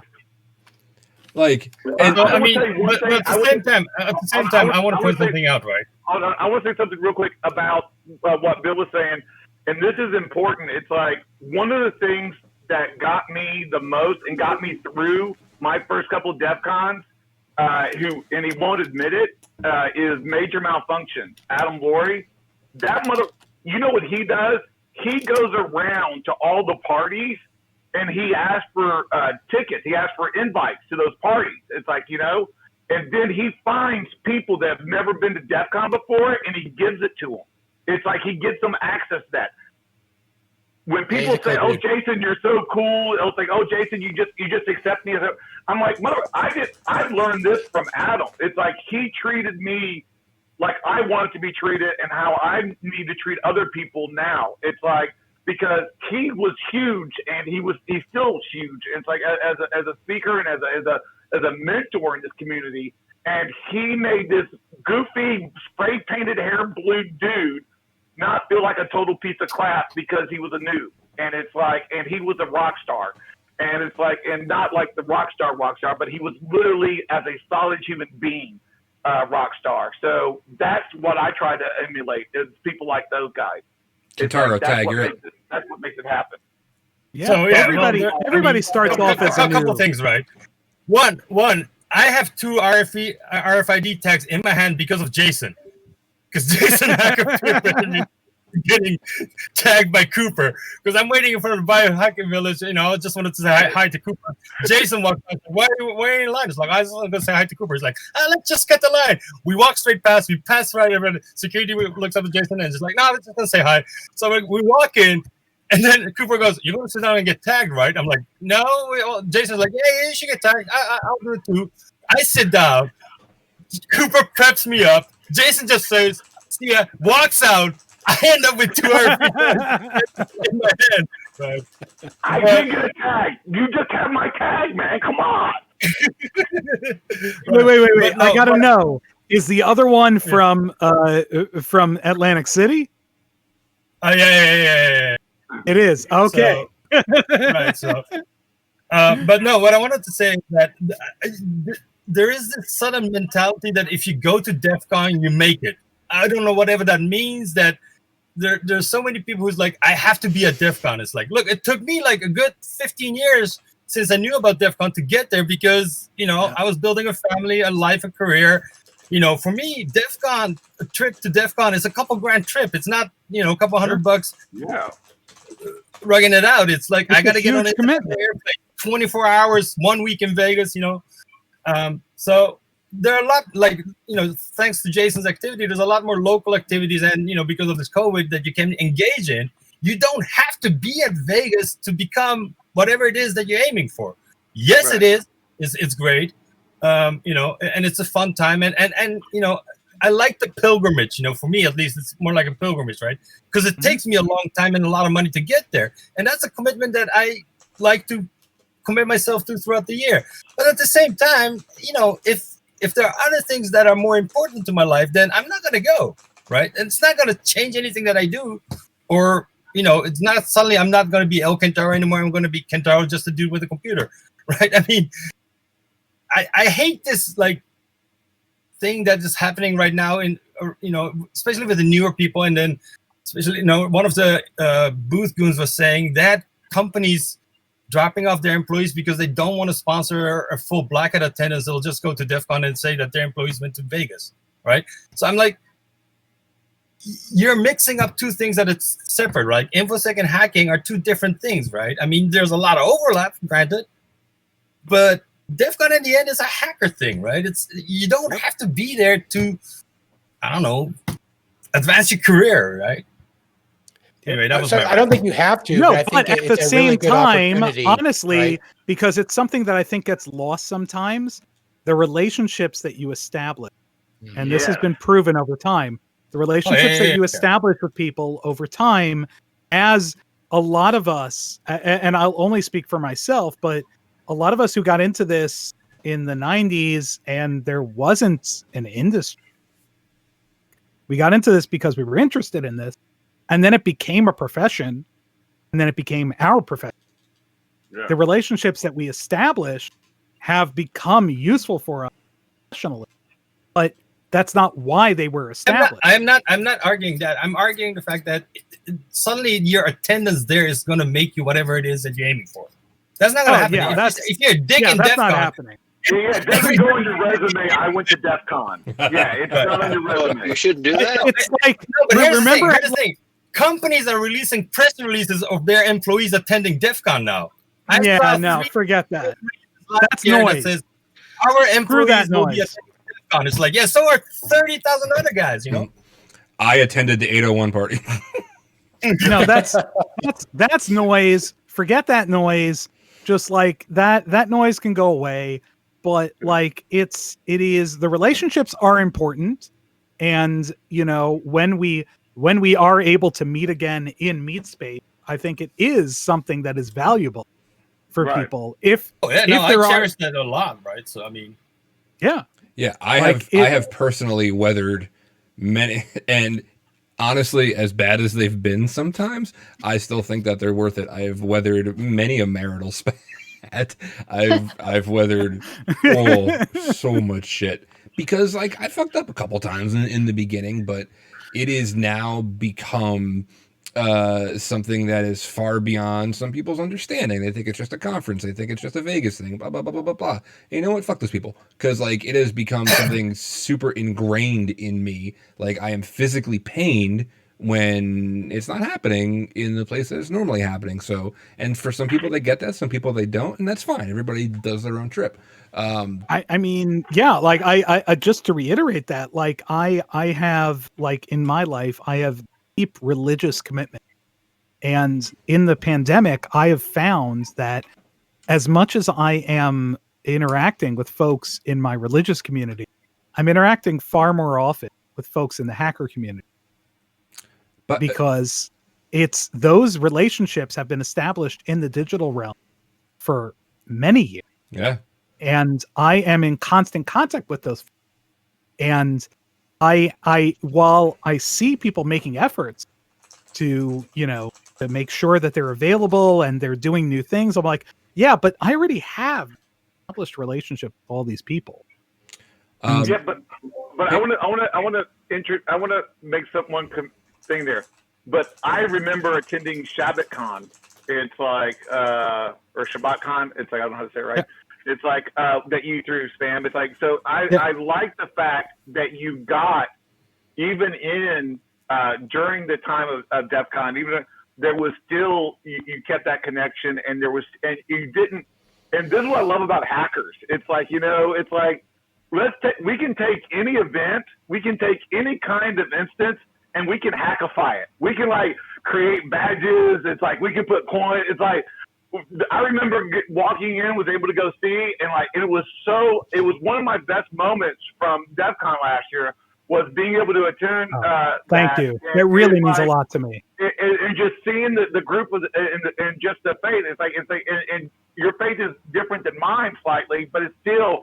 I felt that presence there. I felt that it's like I was up there. It was like Travis Goodspeed giving a talk, and it was just like right down. And it was great because that shows community. That shows that connection of the community. So people, I think, miss that. And there's, they have other different meetups. It's like there's one for hackers. It's like a faith. It's like Christian faith on Sunday mornings. It's like if you look and you find them, it's like they're there. It's like they have an Alcoholics Anonymous meetup there. Friends of it's Bill. like so. There's all these different like the Satan Hack for Satan group. Meets up there. It's like so. I mean, and I don't judge any of them. I mean, I welcome them. It's like if they've got theirs. It's like it's like I don't judge it. Like so, I appreciate the fact that it's like they've got that community within the hacker community. You don't have to fit this mold. You don't have to believe the way I believe. It's like you're still welcome. Yes. You're still there. Speaking of badges, speaking of community, I have yet to welcome our newest guest to the panel, Miss Aleth Daves. Hi, Aleth. How are you? Hey, I have no idea if my mic's working. It is working. It's not working. You Okay, sound cool. like perfection. So speaking of wonderful badges, I want to give you my credit card number right now. Yeah, just give it to me. Speaking of badges, seriously, it took me so long to get here because I had to like OPSEC the entire office, erase all the whiteboards, burn all the things. Badges and community. One of the most fun things about DEF CON. I don't know that I'll ever get one. Like I have one of these for Derby, but I'll probably never get one for DEF CON. Aleth is the owner of a black badge for DEF CON. Aleth, what is a black badge? So every year, DEF CON will award certain contest winners a black badge. And luckily for me, I, after winning the SECTF in SE Village, which is the social engineering capture the flag contest, DEF CON decided that they would bestow upon me the honor of having a black badge. And so it's actually right there. Nice. Nice. Show off. It's very subtle. It's very I subtle. feel inadequate already. Right? The Oh, SE well, Village, the SE Village stuff that Chris gave me is actually much more obnoxious. The badge itself is pretty understated. Did he give you a bottle? Did he give you usually chicken? He gives you a did bottle? give me a bottle. He did give me a Nice. bottle. And if I stand up and get it, you guys get to see my sweatpants. But Oh yeah. God, he I did love hold Chris. on. So, if you watch closing ceremonies, actually, you can see this stuff awkwardly handed to me while I hold a 3-month baby. That was my. I loved watching that. Yeah, that's awesome. Dude, I like seriously looking back now, I'm like, it's after prime time, so we can swear, right? How the fuck did I do that? Like, we could have swore at seriously, noon how? today. It's fine. I don't know. It's okay. So anyway, Yeah, because you're thank you. fucking awesome. God, it was insane. It was absolutely insane. So just shut me up if I talk too much, but of course I'm very excited about this. So yes, please shut me up. This is the 10-year anniversary first place trophy for the SECTF from Chris, who is a fabulous gift giver. This will never be opened. It's a 10-year anniversary SE Village. Glenfarclas. Yep. And then of course the challenge coin that gets me into all the things. Yeah. At SE Village in the future, and then Oh wow, that wall looked way farther behind you than I am.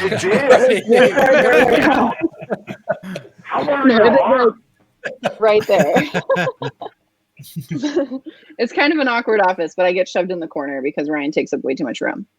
So this is the black badge, and I have it on good authority that it is only black in color. That is the only difference between this and the white human badge. What is the stone on that badge? I don't know. Okay. It wasn't really like explained to me, and I'm sure it's on the write up. Oh, he and has now it? I forget. Okay. Yeah, it's they wrote it up, so it just has you can't see it, but it's got like a really pearlescent, like rainbowy colored X inside of it. But yes, very understated and timeless and wonderful. So yeah, this is it. And of course, like a good girl, I took the battery out of it. I'd never take batteries out of my badges. I made that mistake with Shit's the gonna DEF CON explode. 24 badge, the DEF CON 24 badge. I like The one just, that blew up? came home, Oh, threw God, all the Jesus. stuff in the bag and shoved it in my closet. And like 2 years later, I found it and I was like, the batteries were all corroded. The whole back of the badge was just fucked. Oh yeah. I don't think I'll ever be able to get it to work again. Eventually, somebody has to publish something on badge story because, like, I have a story? big box Well, of badge every year, storage right? at this point. Every year we have to, tweet out saying, "Dude, do not put the batteries in your checked luggage or something," right? I mean, oh yeah. Well, yeah, yeah, but like that long-term badge storage, right? I've had to upgrade my badge storage over time. Like, I'm not like Jason who has them hanging above him all the time. But like, Mine are right here. I have They're a in box. Tupperware. I have a big box, and I've had to upgrade my box over time, and it just gets larger and larger and larger. And like, I don't know what to do with them. Auction off charity. I have like waterproof Rubbermaids. Sorry, what I was just that, keep Jason? buying more. Those. I got some ideas. Like I keep my background fairly clean, but now in the age of the Rona, maybe I should just put them all up behind. I used to have mine all over my walls. I keep a flux capacitor behind me, although it's not turned on right now. Hey, guys, real quick, because we are going along, my buddies in DEF CON parties have got to bounce. So I would like to say thank you so much to Heaven Sent. Thank you so much to Serbo. I mean, honestly, You guys are awesome. Can I bring up one thing before they go? Yeah, it's go ahead. like one of the things that I love. It's like when we talk about how DEF CON evolves and how there's always something added. It's like something gets added. DEF CON parties. It's like that whole group. helped organize and helped create all these different offshoot parties and just made it so much better. And that's what it's about. This community is like these people going like, no one told them, hey, y'all need to like organize. They just said, look, let's just do this. And it just grew and grew and got better and better. And they started all that. And it's now on a life of its own. And it's like, and that's a great contribution to the community and to DEF CON lore that they're enshrined in now is because of what they brought into it. So thanks again for that, guys. Yeah. Love you guys. Seriously. Everything you do. I know people people, hurl praise upon you, but seriously, I don't think my DEF CON experience would be the same without you. One of the things that freaked me out one time was like, I don't know what DEF CON it was, but Heaven Sick came up to me with my book and asked me to sign it, and he does not know how freaking out. Like, oh my God. It's like the iHack guys want me to sign this book. It's like, I was literally starstruck with it because I was like, I can't believe Heaven Sick and Circle would sign their book. So it's like, it was awesome to meet with those guys. Not only whatever they do at DEF CON to make DEF CON great, it's also just the personality. These fucking guys, right? Awesome guy, and they're just good people, right? That are there, right? So my favorite story. A virtual con. It's like that's what's so great. He'll find a way to break into places in a virtual con. It's awesome. Hold on. Before you guys go, can you tell the story of the whatever machine it was that you guys rented? Slushy machines. The slushy machine. Slushy machine. Can you tell the slushy machine story? Sure. Bill, you want to start it? You want me to start it? Go for it. So that DEF CON was actually pretty insane in the fact that was the one where hold on, they're like that was the big one where really we had to get all this alcohol into a certain area of DEF CON. So it was hours and hours. I mean, like we went to Costco and dropped $5,000. That's where the bands came from. Like we had lanyards made, but the story that you're talking about is we got these margarita machines into this party.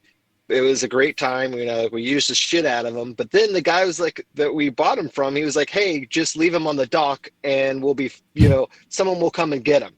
And that's the story of where either over the microphone, like the security is like, whose margarita machines are these? And this is like hotel security because they're trying to figure out like where this thing came from. And so they're on the walkie-talkies with DEF CON, like, where did these come from? Like DEF CON parties, and they're like, ha ha ha, we get DEF CON parties, but whose are these margarita machines? Like DEF CON parties. And they're like, fucking stop with that shit. Who owns these? And like DEF CON part. So it was like who's on first type deal. They were just and I think they ended up like the hotel security like stole the spoon, and we were charged an extra like $100 for that shit. So the worst thing about that was we had this hotel room and it had $5,000 of Costco liquor and 4 slushy machines. We couldn't sleep in there. It was literally like packed in there. We had when we pulled the car up to the hotel, the car was scraping the ground because it was so heavy from liquor, right? And the hotel guys were like, what are you guys doing? So you're the like, reason we have random inspections in the right, and we're like, now. No, this is just for us. This is just for our hotel room or whatever. This isn't for distribution. This is for consumption. I have a condition. Why are you persecuting me? Be nice to me. High roller floor or some bullshit. We will kick you out of Vegas if there's any noise complaint. Like we had 0 noise complaints because no, sir, we're alcoholics. We're not going to make any noise. We just want to drink alcohol and sleep. So that was the year that we found so there was back on the loading dock, there was like a utility elevator. Remember that trip? We would like we found this like service elevator or something. We were just running booze through that hotel like all day. Yeah. So Was that the one year final with Blues story. Bandoliers as well? Wait, hold on. These guys really have to go. One final story Sorry. that I get to end with. I don't know that I've ever actually met Heaven Sent face to face, but I have met Serbo, and I only met him for the first time at DerbyCon, this past DerbyCon. I knew of him and Derby, whatever, and he didn't actually introduce himself, but he sat next to me in the front row of DerbyCon, and we started talking, and I was like, "Yeah, for fuck's sake, man, I can't handle another ice right now," or some shit. I forget what I was saying. Like, these fucking ices were going around. Like, I can't do it. And he's like, yeah, like, and I forget what he said, but we're talking for a good 10, 15 minutes, and I wasn't paying attention to anything else but him. I was engaged with him. And then opening ceremony start, and Dave starts saying, and all of a sudden he starts talking about DEF CON parties or Serbo or some shit. And this motherfucker sitting next to me with this smiley little kid face starts walking up on stage, and I was like, oh fuck, what did I do? And I was talking to Dave, and he was like, well, yeah, I was talking to this gentleman in the front row, and you should check under your seat. And this motherfucker had put a Smirnoff Ice under my seat as we had been talking about how much I did not want to be iced. That's awesome. And hey, check your seat right now. Check your seat. But anyway, that's I love Serbo so fucking much, and I can't wait to be in meet space with you, Heaven Sent. So you guys are free to leave now. Like you said, you had to leave 20 minutes ago. So yeah, one thing, if you guys haven't had a chance to meet with Serbo in person, he's definitely a unique and awesome person. He's taught me a lot over the years. So. Earlier, you guys were talking about just how cool just we talk about Priest and we talk about some of those other people, and one of the things Trent taught me, and I don't remember which DEF CON this was, but so is it? Hey, Trent, is it okay if I talk about escalation just a little bit? Right? Oh, maybe totally. just a little bit. So Trent and I have this game, escalation, and we try and one up each other. Like, hey, he broke into this party or whatever. And we were trying to get into this sweet party. And I learned the most valuable lesson of my life. The way that he got into this party was he brought the door guy, the guard, the hired guard, the security guard water bottle. Hey man, I've seen you here all night. I've been in and out. I know you've just been standing here, and I'll just grab some water for you if that's cool. And I tell you what, that one bit of niceness has paid off for him a million times. We've run into that same security guard year after year after year after year. And that guy's like, you come on in, like it's the coolest thing, man. Like learn to. Isn't it amazing how simple decency, human decency, pays dividends? Absolutely. Above all, be kind. Well, thank you guys so much for joining. We will release you finally. There are a million stories, and there'll be a million more. Hey, it was nice seeing you all again, and nice meeting. Love you guys. Hope to see you next year in Vegas. See you in person. Another thing about Heaven Sent. No, I'm just. It was nice seeing every one of you, but you, Jason, everybody else. Yeah. See you guys. See you guys. Well, fuck, you guys got more stories, man. We'll keep doing this. That's fine by me. I love those guys. I spend so many hours with them every year in Vegas. Like I remember my first encounter with Serbo was some earlier DEF CON of my life. I'm sitting there looking at something that had DC parties. I was thinking it was a stick or something. I look at this like I'm wondering what it is because I'm being a DEF CON noob. I don't know anything about DEF CON at this time, right? Well, I knew about it, but whatever. So I'm looking at it. Serbo comes over and goes like, "That guy's a dick," and he just walks off. and I'm like, well, really? I guess that so. And then, out.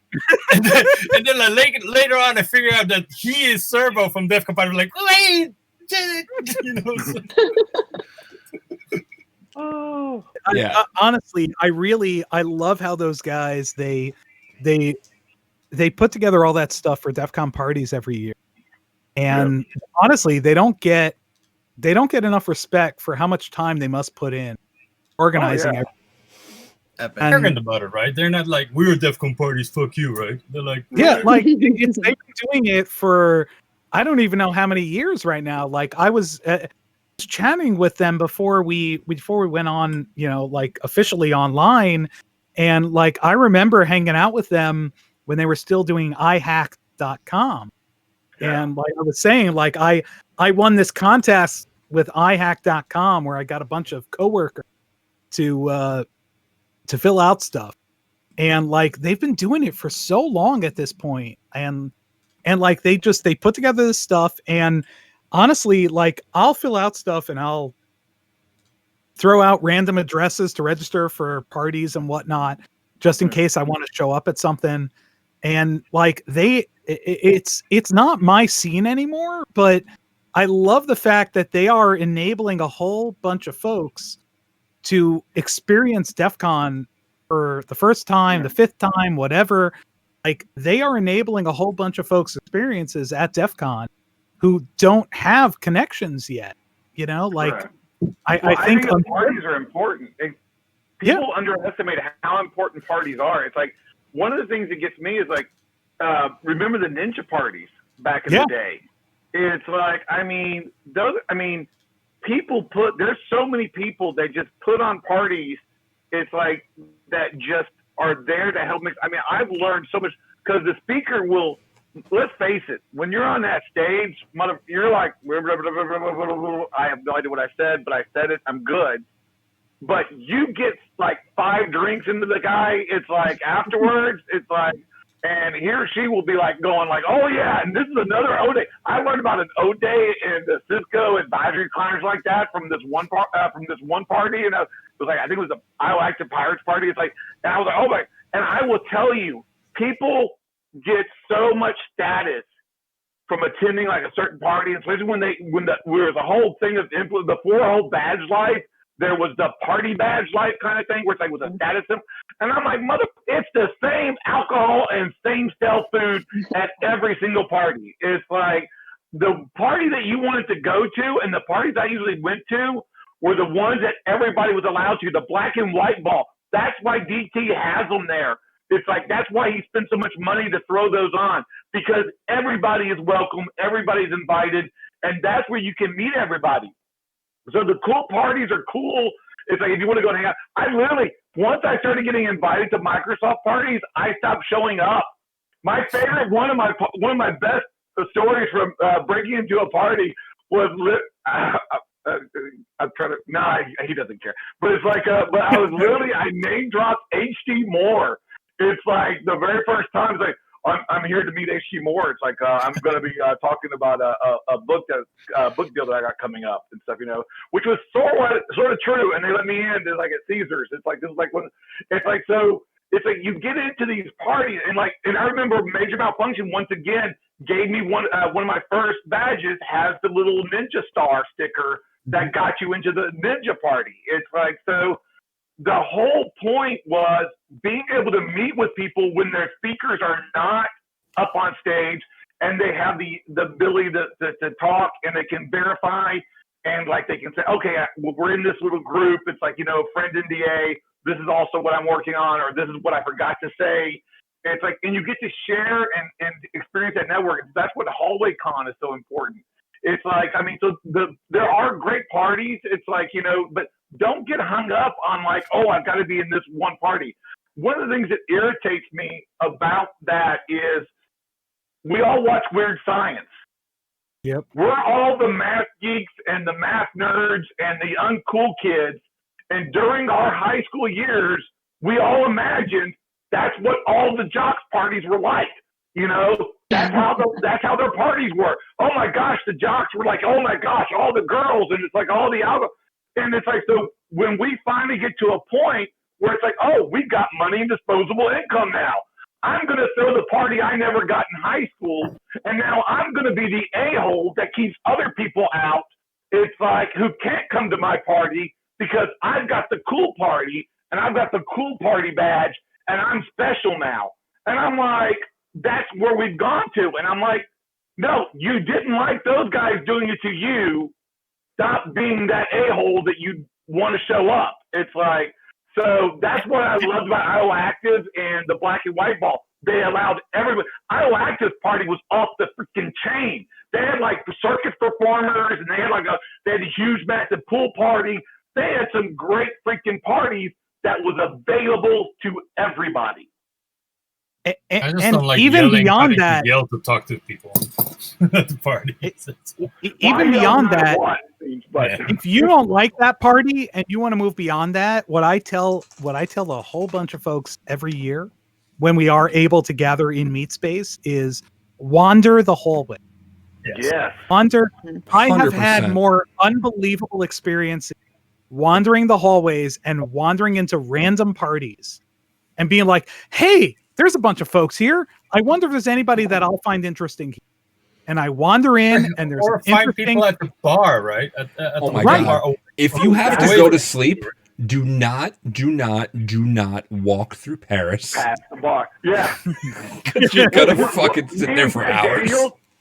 Me and Jack Daniels have this unofficial game that we play. It's the Vortex game. It's oh God, the Vortex game is awful. And try to walk to the front door. Sometimes it's taken me an hour to get to the bathroom. It's like as you're walking by because it's like you got to stop. Oh heck, how's it going? And I think I actually had to exchange messages with you last year to give you the you were giving me the cufflinks, the DEF CON cufflinks, and I was giving you ShabbatCon cufflinks, and we had to exchange messages just so that we could avoid the vortexes, so that I could walk onto the strip proper to go around all of the crowds, go to the restaurant that you were at. Yep. So that was the first sketchy deal that took place there. So don't worry. It was it's the vortexes. I honestly, it's the more I think about it, I don't want to, I don't want to reemphasize how I love this culture, but I don't want to reemphasize how exclusive it can be. I want to take a step back and how welcoming this is. Because yes, we had that experience, but at the same time, there are thousands upon thousands upon thousands of people who are wandering around and having random, amazing interactions all the time. Yeah. And I think it's awesome. Those are my best memories of DEF CON. When we think about all of the things that we talked about, honestly, at this point, it's several hours ago, talking about, my awesome experiences at the Alexis Park, which kind of were formative in certain ways. They were about the random interaction with individuals and being able to wander into random rooms, hang out with folks. That's all it was about. And that still can happen today, whether it's in Meet Space or online or in any other forum. There's no restrictions preventing that from happening. So we are slowly losing. We're actually gaining viewers, but we're losing members of the panel. We could talk about this for just 8 million hours.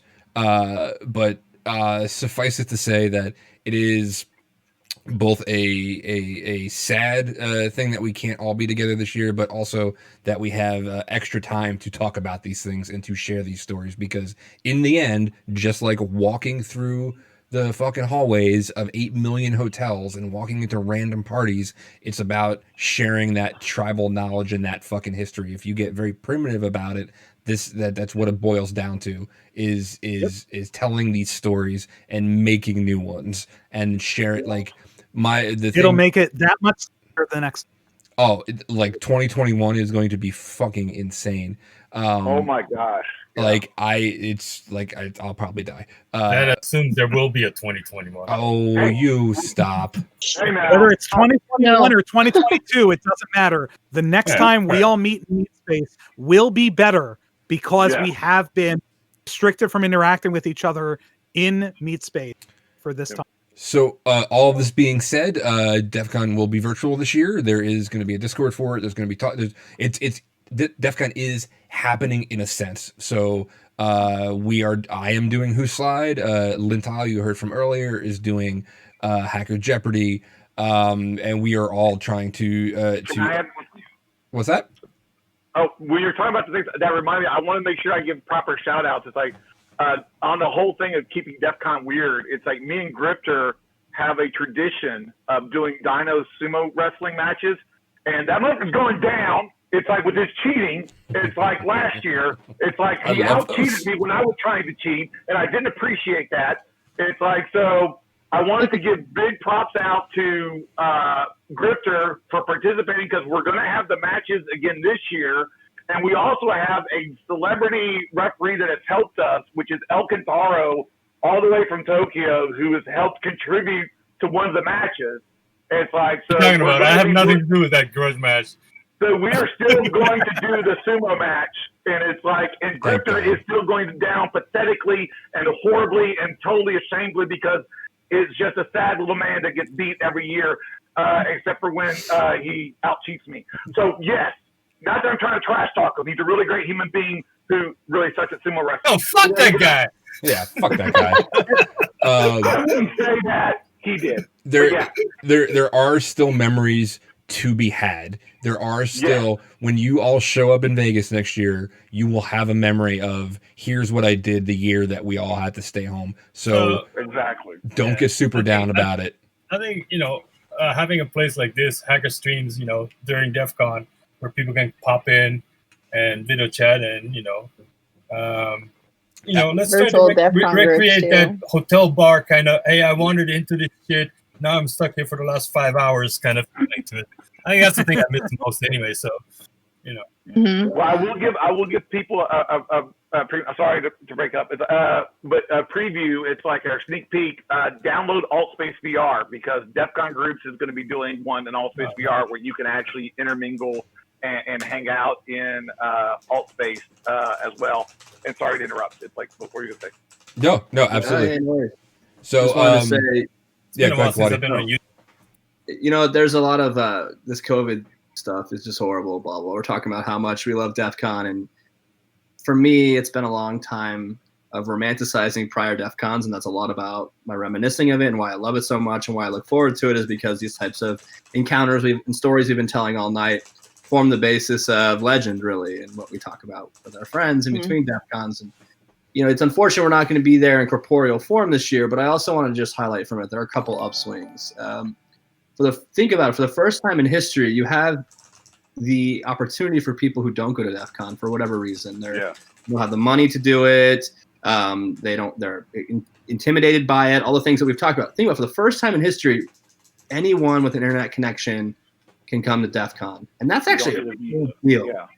And that's think about the audience we're going to reach. Think about the next generation. Think about the way that's going to really advance it. And although this is going to be, someday we'll return back to Vegas in person and we can all have a drink by the pool, it's going to be changed because of this. And I think it's going to be for the better. And whether or not there'll be a virtual component of it moving forward is something that's important because that's what we're living in. Not everyone can come to DEF CON. So opening up a bigger tent, having more voices there, this is actually a really positive thing. And it took a fucking pandemic for something like that to happen, for it to push DEF CON into the future. And for that, I'm thankful. I also am going to confess I really missed it this year. Like it gives me like this awful feeling in the pit of my stomach that I'm thinking, I've been waiting for it. It's like Christmas for me now, right? When I was 24 years old and I found out that Santa doesn't exist anymore, I don't care about Christmas anymore. Now I think about DEF CON, and DEF CON's my Christmas. That's not happening this year, and that's just really unfortunate. It really is a positive thing, I think. And hats off to DEF CON and their planners, their crew, their leadership, DT, for making that hard decision. I can imagine that costs a lot of money and a lot of plans. That's a big decision to make, but hats off. I think it's the right one. I think it's going to move DEF CON forward, and we should do everything we can to make this pandemic DEF CON legit, rad. Go dumpster. Absolutely. Do we have any final thoughts, Alif? So when I first went to DEF CON, my very first one, I felt like a complete noob outsider, and I didn't know where to start. The friendships that I made virtually, especially on Twitter, really helped give me the connections that I needed the next DEF CON to make it so that I could get involved and I could participate. And so this virtual con is going to give a lot of people level playing field to meet new people and to connect with new resources and friends and skills and all of those things, make their next DEF CON experience that much better. So just kind of pivoting off of, the comment about making it accessible, it also makes all of you crazy awesome people accessible to people who would never have the guts to come up and say hello. That is 100% me. I think I stopped Jason in a hallway and I felt like a complete idiot for doing it, and I apologized like 87 times. But after I got over the initial stress of it, no, seriously. And then he told me just to shut up, get in the box, and lie. I mean, that worked out pretty well. So that's amazing. I will and say, ever since then. Go ahead, Jason. I was gonna say, one of the things that I learned from Major Malfunction is like that I took to heart was is one of the things that sort of incorporated when I was working as tech support. It's like, no matter how my day is going or how it's been, for that one moment and that one interaction with that one person, it's like it means something different to them. It's like they're not just meeting like, oh, it's like, so I mean, DEF CON is probably one of the only few conferences that I work. It's like I'm on, character 100% 24/7. It's like, because anytime someone comes up to me, I'm going to be to them what Major Malfunction was for me. It's like, and when people tell me, it's like I want to be like you. It's like, no, be better. And it's like, and do what I'm doing for someone else. It's like, help someone else like that. So that's one of the key things. It's like, there are some people who actually believe the whole rock star status thing, these sad, pathetic people who think that they've got notoriety or they're famous.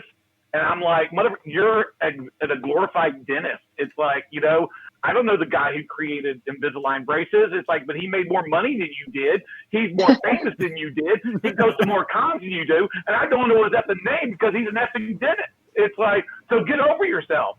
So that's the whole point. It's like, even though those people, screw those people, find the ones that are just there to learn, that still are that.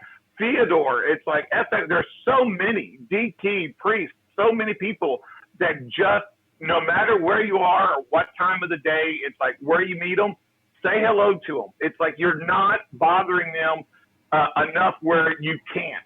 It's like, because it's like, yeah, you get bothered sometimes, but I'm still going to be there because someone was there for me. It's like, and that's what we do. If I could build on that a little bit, like, even if you believe in all the rock stars, the world of hackers is small enough that you can meet your rocks, that you can interact with them on a regular basis. So even if you don't want to destroy the rock stars, realize that this world is still really small. Yeah, we are a small group. Just whatever you do, don't look Alcantara in the eyes. I will tell you one last story, and this has nothing to do with DEF CON. Oh my gosh, Alcantara, stop. Harness that. This is not actually a DEF CON sort of thing, but it's like I was at PH Neutral in Berlin, and I was like hanging out at a table, and Dan Kaminsky's on one side. It's like, and Dark Tangent, Jeff Moss was on the other, and then there was FX and a couple other people, and we're all talking. And they're having okay. I was listening, trying not to look stupid. It's like, I mean, I knew if I opened up my mouth, that would prove that I'm stupid. I'm just trying not to look stupid. It's like, so I'm nodding at certain points, and I'm like, okay. And they're talking about the global tapping of lines and talking about global conflict and stuff, with information warfare. And DT turns to me and he says, well, Jason, you did that talk. It's like, what at DEF CON 17, it's like about this. What did you think about? And I kid you not, the very first thought I had, and I was like, literally paused, was like, oh my God, the Dark Tangent knows my name. And he watched your stuff. He knows my name. And it's like, what the? And I literally looked like a complete idiot because I'm like, and then like, quick, say something smart. Say something smart. And I was like, I like turtles. It's like, kill your rock stars. It was like, exactly, everyone is awesome in this community.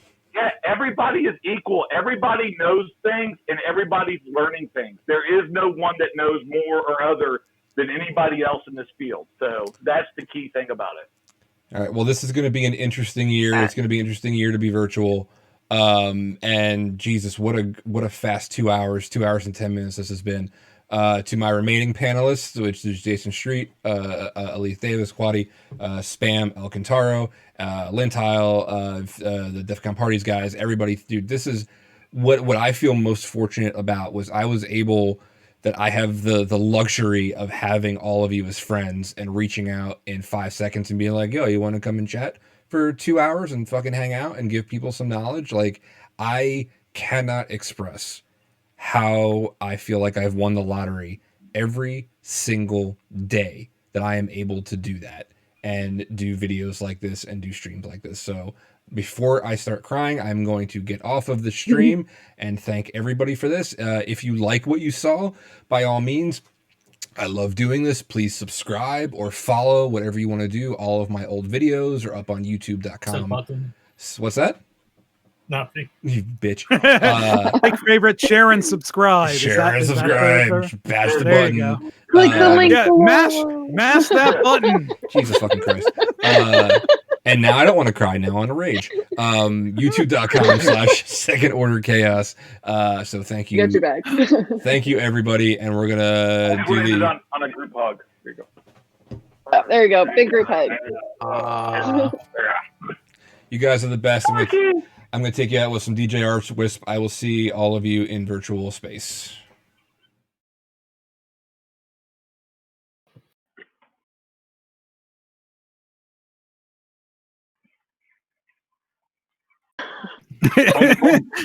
Are we free? Are we free to talk now? Are we? Hey, it was scripted. The talks. Yeah. We're professionals. What is We're happening? professionals. We know how to do this computer stuff.